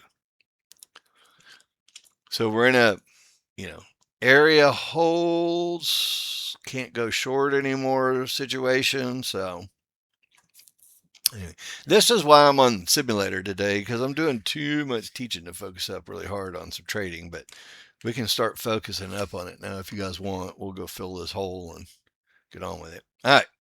Notice what happened at the top. Pivot stop out at one-to-ones, which is something for us that's going to have to break in order to keep going. Ringa, let me see what you got. Can share the setting to take this trade only. Ringa, do you see the problem with what you got here?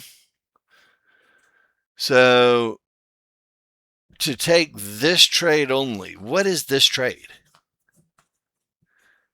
I don't know what this trade means.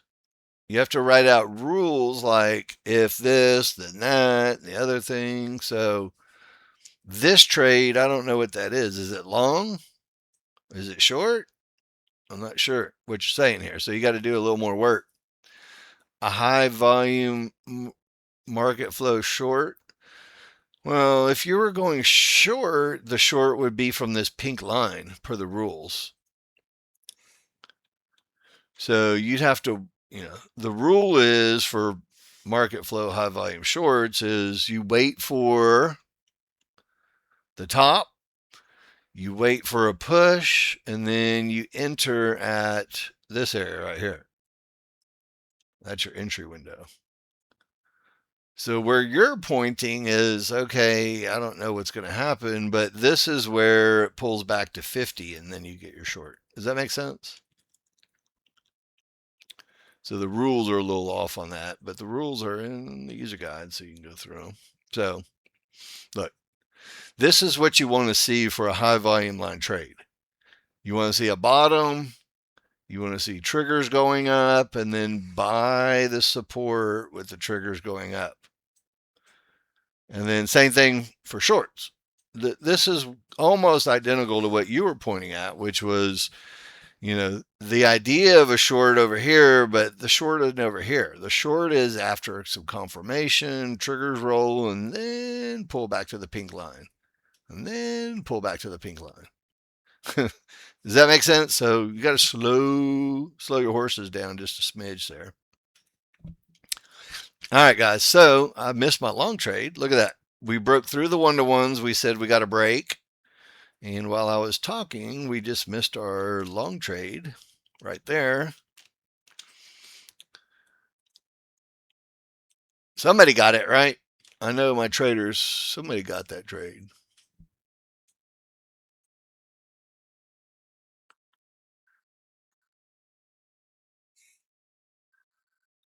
Anyway, what else we got going, guys? I got to refresh my strategy for some reason. It's getting sticky on my chart. So we've blasted through a couple hours here. I want to open it up for you guys. So check it out. We'll do TradingView for a second. Tell me what you see. Let's talk big chart first, okay? Does everybody see pivot stop out at the bottom of the divergence line? So there's your divergence line, there's your stop out. And then the analysis of the trigger lines at that low tells us what? Tells us that probably going to hold for a pivot stop out. And then now we're at another situation that's going to have to break if we're going to keep going up. So we really got to get to the 06, 07, 08 area. So right now on a 15-minute chart, it might have been down until the pivot stop out, and then now we're kind of in a holding pattern to see what's going to happen there. Now, I don't care if it holds or breaks. It doesn't make any difference to me. It's not super clear on the small chart. It looks like, we've made a good bottom, but we'll find out. This is definitely where they got to break through and then pull back to if we're going to have any type of action to the upside.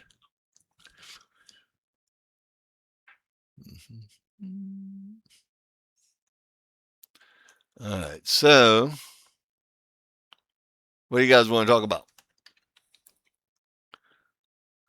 I know I've rattled off a whole lot of information. We haven't done a whole lot of trading yet, obviously on sim still since we're in a class, but if there's anything you guys would like to discuss, I will be more than happy to do so.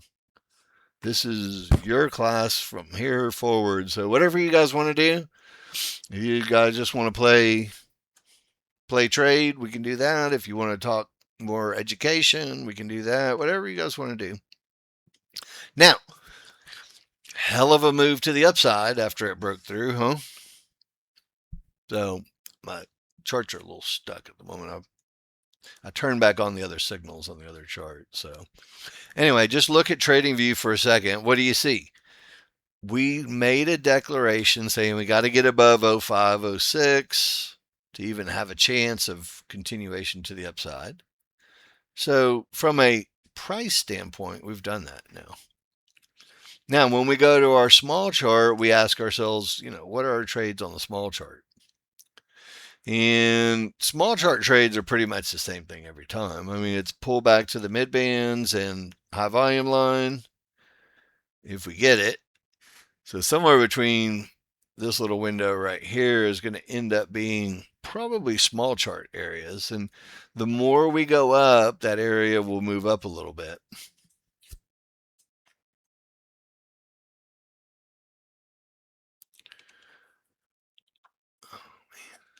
Do you guys want me to turn back on these other signals on this thing? And we'll see if they generate any other signals here while we're last hour. So I'm going to turn on all the trade setups. We won't do the mid band. We'll do those manually if you guys want. And then I'll turn them all back on and let that crunch up, and then we'll do both. Do you need to wait for a pullback for high volume? Hang on, I'm going to answer that question. Give me 2 seconds. I'm finding you a document.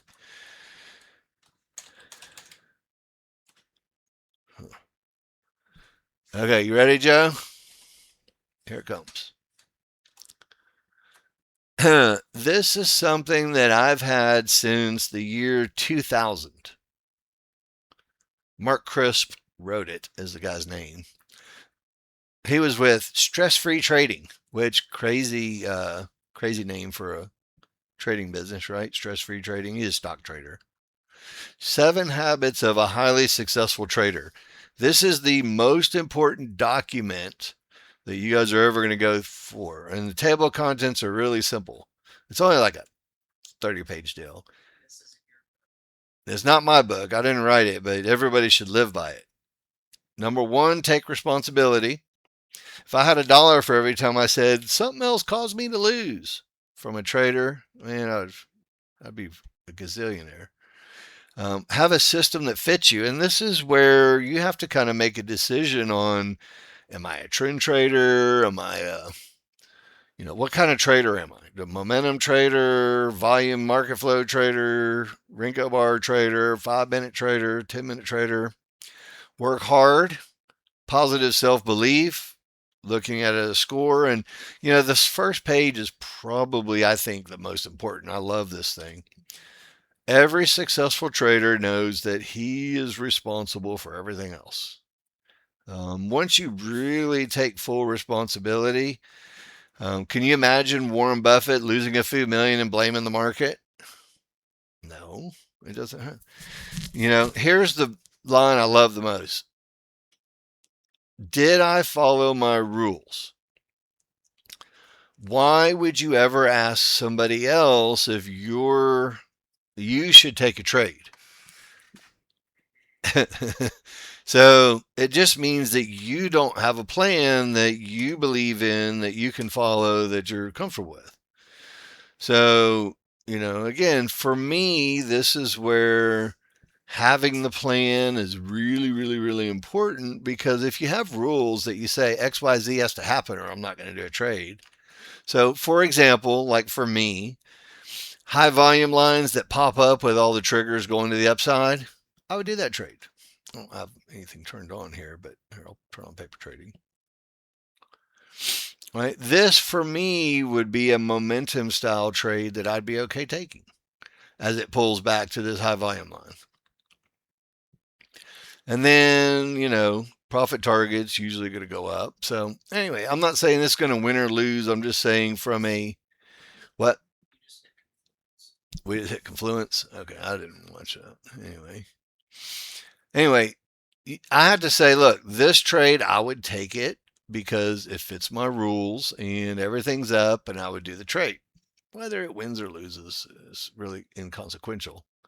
I would just do it every time, no matter what. It's probably going to lose just because I just jumped in just to show you guys, but whatever. That's okay. So if I said to myself, I will go short every time I hit the pink line at the outer band on the big chart, then the only thing that my only job then at this point is to make sure that if we get to that pink line, that I'm selling the market. Does that make sense? So anyway, obviously my wife said we just hit resistance. So anyway, long trade may not work, but that's okay. Let me put on the double whammy here on you guys. So let's do large chart over here. I know this down money on a 4 lot's not impressive, but we haven't been super focused up on what we're doing here yet. All right. I'm trying to get all of them in on a screen. That's a lot. And the other cool thing is it'll actually plot all the indicators. So we're not actually running on the trend trade system, you have to load the indicators. I've rewritten them all so that all the words at the top are gone and it's nice and clean, but you don't have to run the indicators on a chart anymore in order for it to do what it does, which is really cool. Anyway, I think you guys are really going to dig this thing. We'll work on it. I'm hoping it'll be done by the next week. I'm trying to get rid of my damn. There we go. Trying to make a little more screen space. Ringa, you see this? If you were coming off of resistance, look, that's your little pink line that you'd probably want to sell. You see that? So this is, it may not be the one you want to do, but that's the look anyway with the triggers that we like when we're doing market flow shorts from high volume lines. That's the trigger configuration. The other one for us, breaking out of the outer bands, this is a momentum trade alongside. I don't have that one written. This is one of my wife's trades. She loves this. White paint bar followed by another strong bar. Almost always that high volume line holds and keeps going. But anyway, that's a whole other ball of wax. All right. So right now on our system chart, big chart, we've got resistance and there's no freaking way anybody's going long, right? So if you can't go long, go short, right? I mean, that's basically the gist of it. So this is where very jumpy today, isn't it? Snappy. Anyway, Ringo, you see that? Why should I follow rules? I may be successful, right? Don't want to be too rich.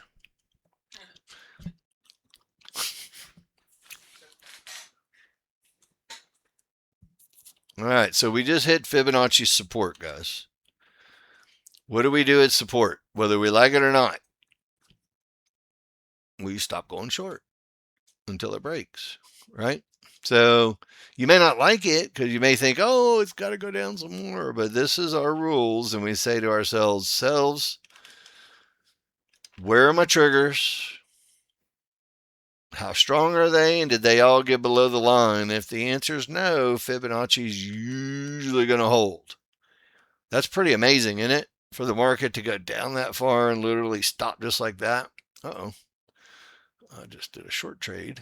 All right. I don't like that trade, but I don't have any large time frame filters on my chart either. So hitting a fib and going short is a bad idea. So this should lose for the obvious reasons. Anyway, I don't have any filters turned on this thing, so I probably should have done that. Anyway, I'll keep it going so you guys can see the signals if you want. So here's your signal. So we had higher time frame, large triggers cross, small triggers cross, they're wide, and we had a wick, and we had a market flow arrow to the downside. So that's everything you really want. The only thing that, I didn't turn on the termination conditions just so you guys could see more of the signals themselves. Maybe a bad idea, but anyway, there's no large chart terminations enabled on this, so it's kind of a Wild West run here. All right, back to your large chart, guys. Read the midband. What did it say? So fib holds, which is very powerful for going up. We get to the midband, we're going to bounce, which we did. Now we're bouncing off of the 1-to-1s, and they should take off to the upside. Ringa, since they're supposed to take off to the upside, this is where market flow high volume lines long, or I don't have that trade actually written yet, but having the fib, having the triggers wide, this is where the market flow high volume long takes you long. So no short because of fibs, longs because of fibs, and you'd be a hell of a lot happier going long right there than short. Do what? Uh-huh. Yeah.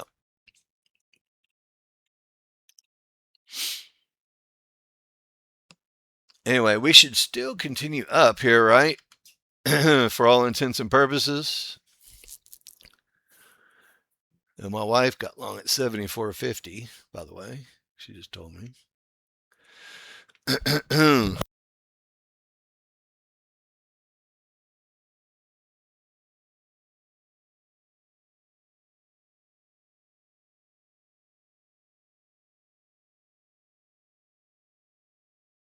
Okay, I'm being quiet. All right, sorry guys.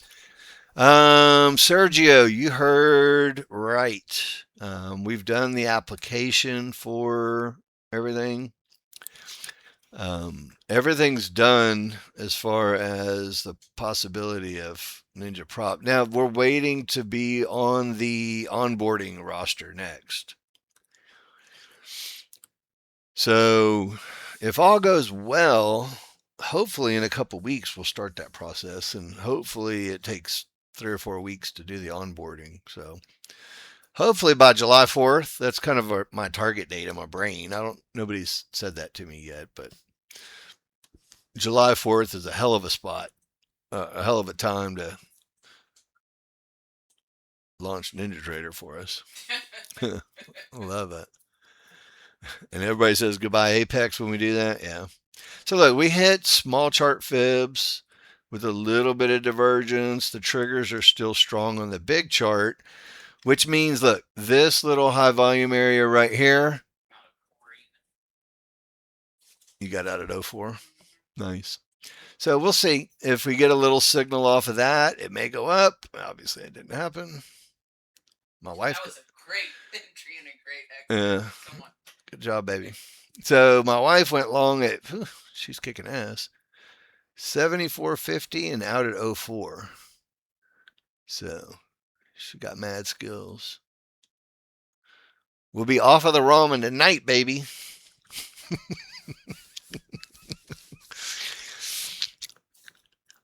Yes, yes, yes. Absolutely. I concur with that. All right. So look, high volume line still hit. Triggers aren't favorable for it. You know, this is like that area 1, area 2 thing that we talked about earlier. See over here on area 1?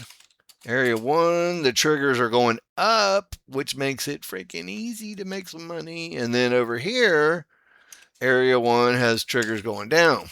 But we do have a divergence and it could be a pivot stop out there. So it could be a good area for us. We'll see. This will be determinant whether we go long or short again or break out up more. We'll find out.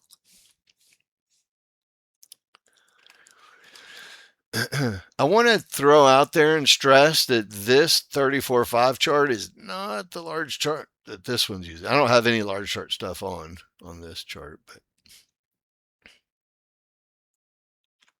anyway.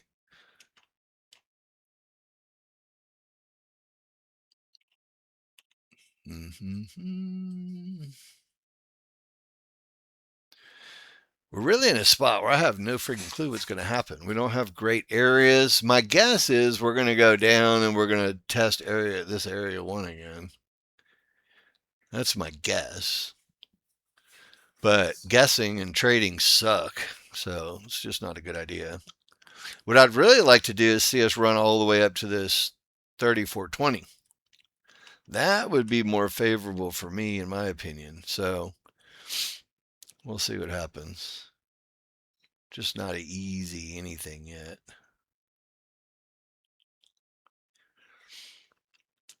No, you could get rid of this one if you don't want it. So you actually technically don't even need 2 charts because this will read the large chart too. So you'll be able to know where you're at just down here in the grid or turn the grid off, either or. But you don't have to. You can do. I mean, look, the whole point of having this on this other, you can run it on anything you want. So there's no rules on this one. This one's pretty set in its rules as far as what to do, when to do it, where to do it, trend trades or not trend trades. The other one is more, what is the market doing now and what's the signal? So find a signal, whether it's reversal from fibs, reversal from outer beams, reversal from a pivot stop out, whatever is. So this is where I was going to say, if we get a little pullback, that'll probably end up being your next long trade. But you have to be careful when you're using 3 charts because unless you're really good at your analysis on 2 charts, doing 3 charts is going to be a difficult one for you. All right, you can see where we're going, right? I mean, that's our profit target right there. 420, just like we said, just no freaking signals to get there, which is really unfortunate. Turn that off for a second. We'll just do everything manually. There you go.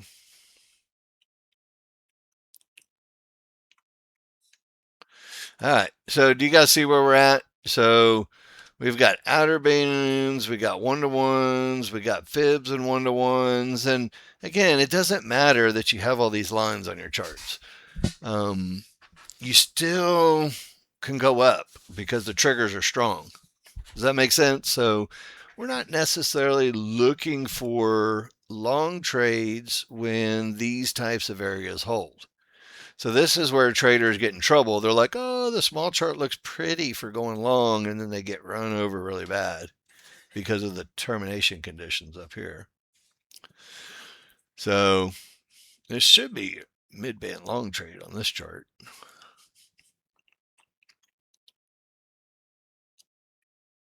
Which I would venture to guess it is. I don't think I have the mid-band long trade on, but if I did, this would end up being the long spot for it. These are really, I think you need a 21 range chart if you're going to be running the 34.5, 13.2, 21. The 34 range goes more with the 21.3 and 55.8. So it's a bigger time frame. And this is just what I set it up to test on. I can't even tell you if it's best or not.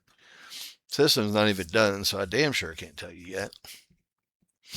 Anyway, the whole point of what we do is we know it's probably going to hold at a fib and go back up. And, we can sell at fibs when everything is going down. And then ultimately, this is the other thing that I've written into the other system, which you guys are going to love. So instead of, if you don't need a wick, we take the wick component out of it. If you hit resistance on the big chart and all of your triggers are down, you'll be able to do trades. So same thing in reverse over here. If all of your triggers are up and you hit fibs, it'll buy the lower outer band. It'll buy a pivot stop out. Really going to be some neat stuff. So we've got a lot of work yet to do, but I'm really, really excited about the whole thing. All right. So if you did a mid-band long here, which I didn't actually have it even turned on, so let me just I'm double checking myself now, guys. You guys ask me any questions if you have questions. Let me double check. Let me do this real quick. Let me clean up and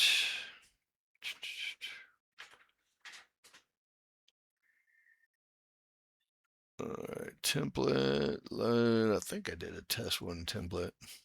So let me double check. This is more, I haven't even run this thing real time much yet. So, all right, filters, entries.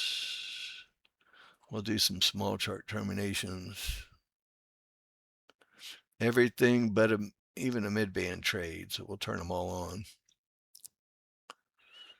And let that crunch up again for us real quick. Since we hit resistance on the big chart, we're not going long, and it's not a real easy short just yet, even though it's probably going down. We'll find out in a minute. I don't know. Or we got to either break resistance or we're going to bounce around sideways for a little bit in here. All right. Is this session being recorded? Yes, I am recording it. Iron Mike, when this is released, we have to have 3 charts up, which we discussed.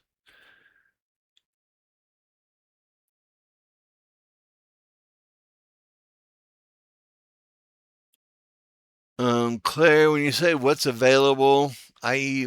TradingView, Market Flow, or Auto Strategy, there's no Auto Strategy on TradingView. I'm not sure. I think that's what you're asking me. We have our indicators on TradingView, but we don't have any automated strategy stuff on TradingView. The problem is, I was just curious if it had one there. I guess the rules weren't quite met.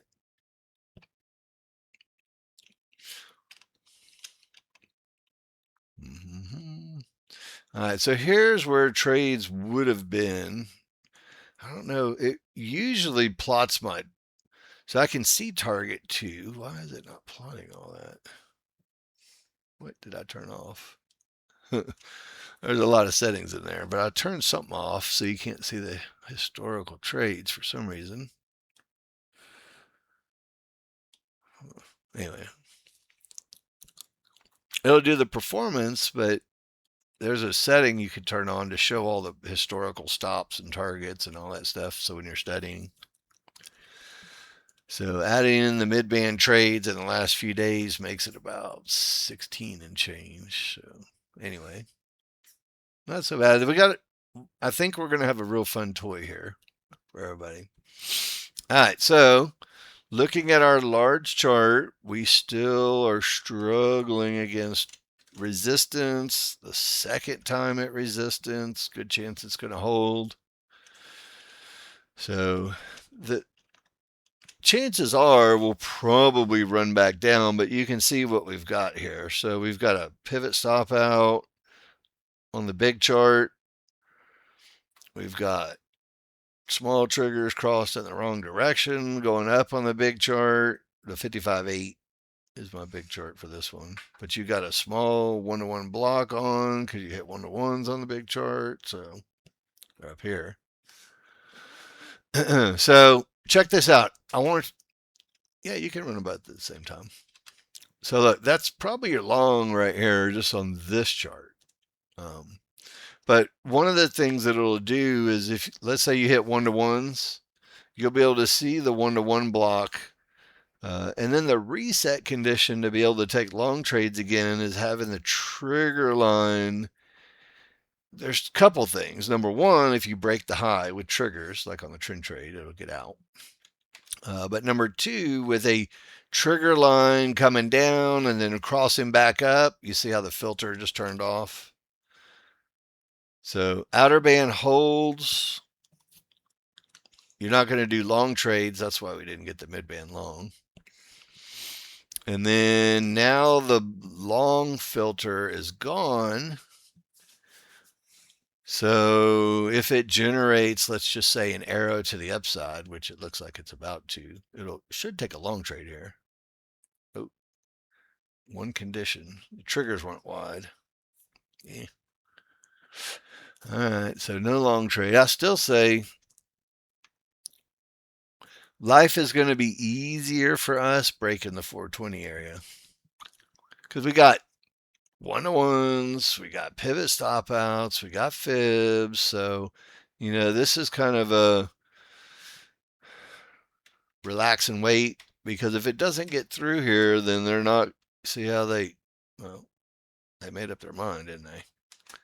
They said no, thank you at the fibs.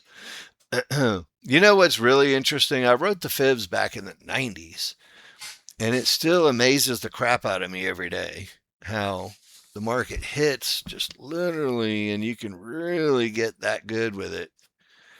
It just amazes me, and I wrote the damn thing. I'm still amazed.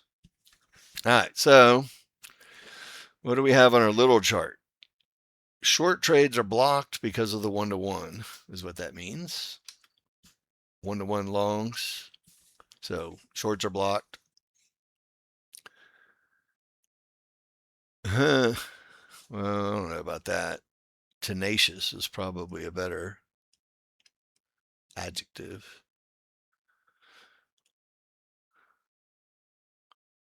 Anyway, it won't go short because we came off the one-to-ones, which everybody agrees with, I think.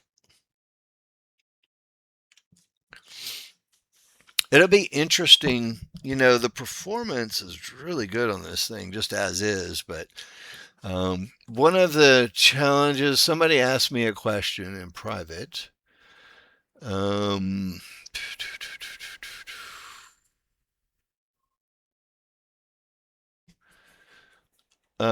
Can you run the strategy analyzer with the new system? The answer is yes. You know how you can go in and optimize stops and targets and all that stuff and let it run? The answer is yes, but the fib entry, the mid-band entry, the outer band entry, these all don't require the tick by tick on the market flow. So those are optimizable. The market flow signal itself is not optimizable. So it's kind of a catch 22. But, as far as your chart size and stops and targets and stuff like that, you can go optimize it a little bit. Um, Got to be careful with optimization, of course. But anyway, it's going to offer a lot of additional opportunities that may not have gotten using something different. All right, so my wife says she's long at 93.75, so we'll see if we can break out of this resistance area, or maybe she's just going for a little bit. So, and one of the things trailing logic wise that the strategy is going to do, whenever it has it, let's just say you were long from down here. So let's say you were long from here. Whenever you get a down bar, up bar, it'll trail a stop behind that. And then, like right now, if you were in a long trade on the system, which we're not, but if you get a down bar, up bar, it'll trail the stop behind that pivot. So it's everything that I taught, which is really cool. So, all right. So 17 is our line in the sand to get through. 17 to 25. You guys see that? Fib, 1-to-1, pivot stop outs, blah, blah, blah, pivot.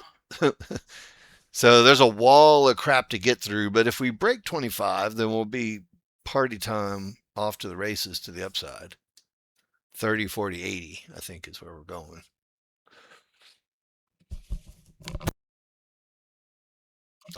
And that is why we respect our Fibonacci areas and we trail stops. Because when they hold, all right.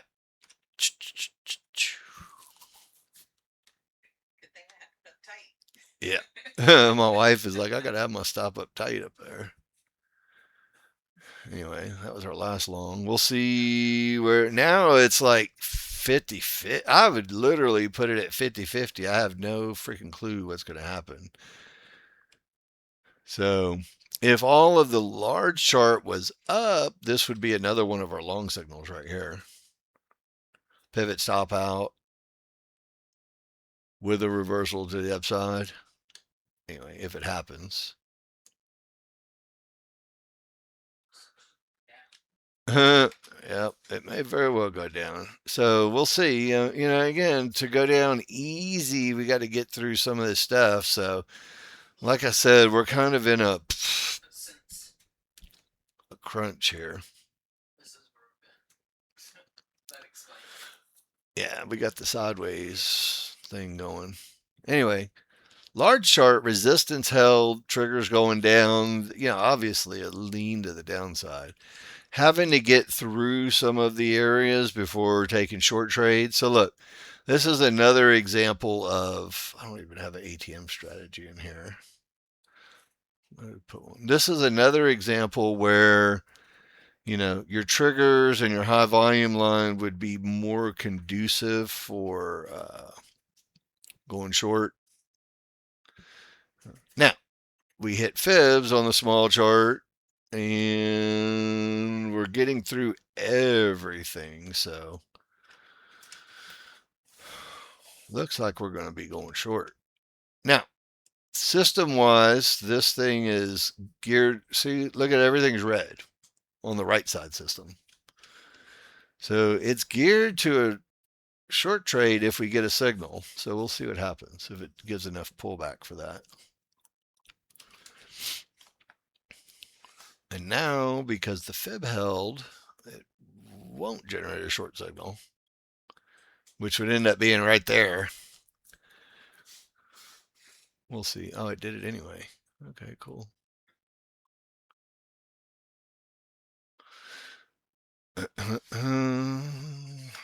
Let's see. Obviously, getting to the outer bands at any time is always a potential target area for us. I didn't mean to do double. So the system went short, outer band hit. Now I do have an exit condition. So if the outer band produces a termination look, then it should get the hell out on its own. We'll see. And if it doesn't, then, again, Fibonacci targets on the big chart are always a good spot to go to. And historically, you don't really need to risk much more than, oh, it took me out. Okay, so it did the right thing. Granted, some slippage because that was freaking snappy, but you see what it did? Outer band termination. So I had that exit on, so it said get the hell out, which did a great job. Granted, a lot of slippage. This is the wrong size chart configuration, but you get the idea. Pretty cool, right? This is going to be this is going to be like me doing it on the chart. How I like to do things. So, I had to do the trend trade as the trend trade, which took a lot of time and effort, but this one's take a lot of time and effort too, but this one's going to be much more dynamic. Okay, so look, it went short again. We're going to see about that. We may very well look for pivot stop out at the low and just be done with that bad boy. What's that? You may get it. Anyway, everybody cool with that? So large chart, everything was down. It generated a signal. Don't know what it's going to do, but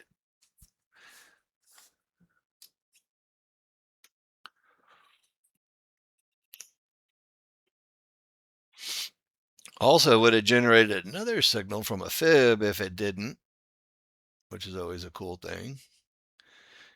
And usually you can trail your stop behind any white paint bar down, because if it takes it out, it usually keeps going up. And there we go. We're out of everything but a runner, which I don't know why. We should probably be. We'll see what it does. We'll let it do its own thing here. So it put my stop at break even because that's what the system does. I need to figure out how to override that so if you move your stop or target, the system doesn't put it back where it's supposed to be, which is what it's doing. All right. Outer band termination exit got me out again. So that's a cool thing. Pretty fun, huh? This one, man, if you get bored as hell waiting for trend trades, this bad boy is going to keep you busy. If you have everything on, it is going to really keep you busy. But anyway, just a little sneak peek just to kind of see some of the good stuff we got going. All right. I'm going to do a read for you guys calling a low. Pivot stop out of a pivot stop out at a fib. That's how the market makes a low and doesn't come back from that. So I would guess we go back up quite a bit higher at this point now. See that? How the large chart had a fib, small chart had pivot stop outs. So as far as going short anymore, looks like a case of financial suicide. So I wouldn't do it myself. Yeah, it takes you out. And if you're up and in profit, yes. If you're in a profit, it just depends obviously where you get in. This is the signal that it took right here. So and it got out after that bar from the outer band because we have outer bands as a dynamic target.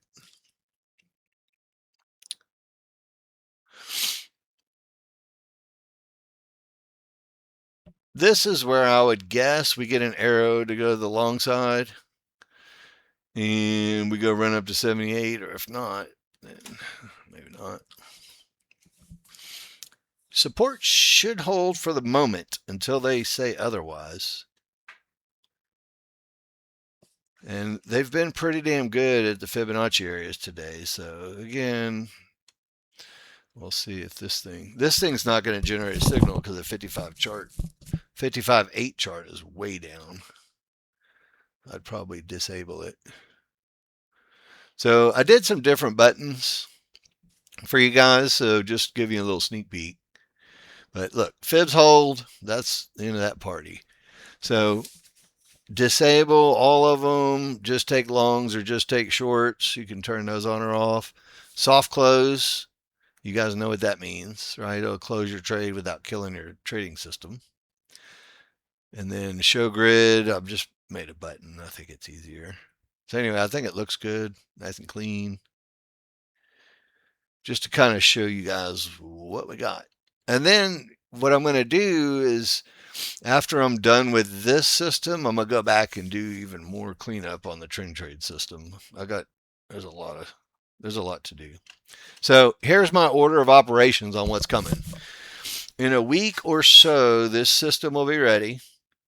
I'm also going to make an upgrade to all of the indicators because I had to rewrite a lot of code and a lot of the indicators to get this system to work. I've also solved, which you guys can use right now. Let me give you a file.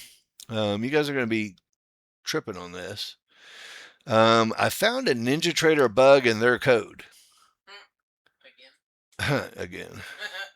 But it's in a drawing object, and it will eliminate a lot of the NinjaTrader drawing errors that you'll have, which I was just going to include in the upgrade, but you guys could technically, if you guys know what you're doing, let me know and I'll send you the file so you can do it.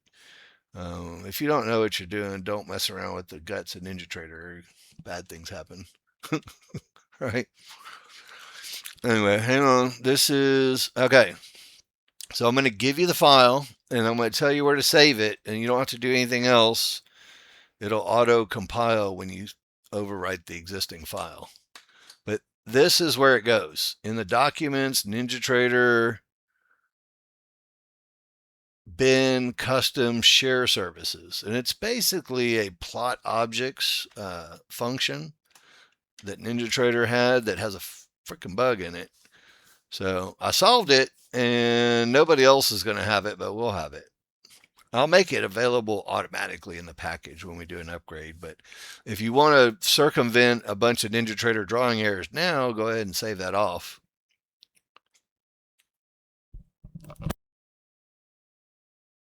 We've told NinjaTrader about some of their bugs, and sometimes they get fixed and sometimes they don't. All right, looks like we are now in a good bottom situation. Divergence with a higher divergence. About a 90% chance that we're going to go back up higher. And this is where, for me, I would love to see the market come down, give a little buy signal, maybe like 86. I don't even know if it goes that far. But this is where I would be expecting a market flow arrow to the upside too. We'll see. And then, somewhere up in this neighborhood is where we're going to end up going. So usually when you get a white paint bar down and both of your triggers are up, it'll go long.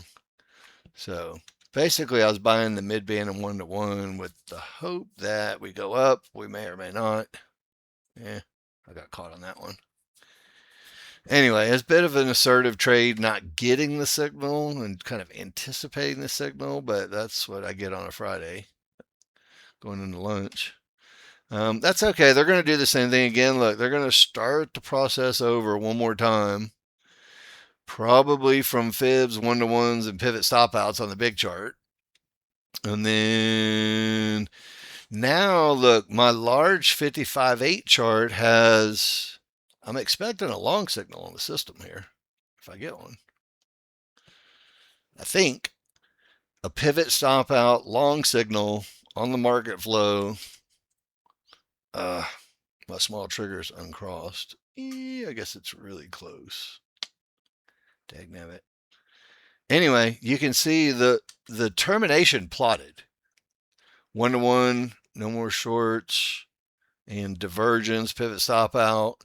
So you can see the terminations labeled right on the chart. That's pretty cool, I think. So you know what's stopping things from going short. Now, I would have preferred to see a long trade off of that area, but that's just me being a little more assertive. If it's really going to go up, everything will roll over and be easier. We'll see. All right, fibs say we're going up. Divergence and 1-to-1 say we're going up. Pivot stop out on the big chart says we're going up. Guess what?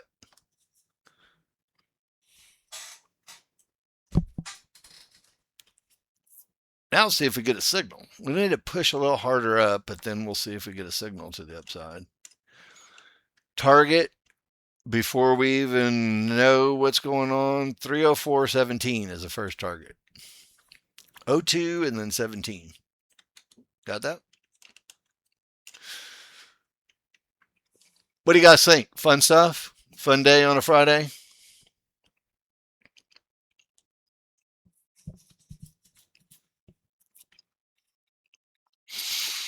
And you can see we're not going up just yet. They're working on it. Cool. I'm glad you guys are here. We had our 1 year anniversary this week for Pro Trader funding, which is really cool to make it, a full year. I say that kind of tongue in cheek. I had a really good feeling we were going to make it, but man, I'll tell you what, it was a lot more work than I anticipated. Let's put it that way. Slowly but surely, it's getting to be less work, but we've got some technology upgrades that we're doing on our back end, and then we've got NinjaTrader coming. So there's a whole lot of work to be done yet that it's going to be really, really fun. All right. So they're doing battle in here. They're going to just go rip it out of here one way or the other in just a minute, probably. Yep. Good town hall. Absolutely. All right. I'm going to open it up to you guys. Anything you want to go through? Anything you want to cover that I can do for you before we call it a weekend? I'll let you guys get back to focusing up on trading, and I'll try to do the same on some more work. Anything I can help with? Anything you guys need? Any questions? Now's the time. If not, cool. We'll call it a day and have you guys see you guys later. So I appreciate you guys being here. Let me stop our recording because there's nothing else going on here.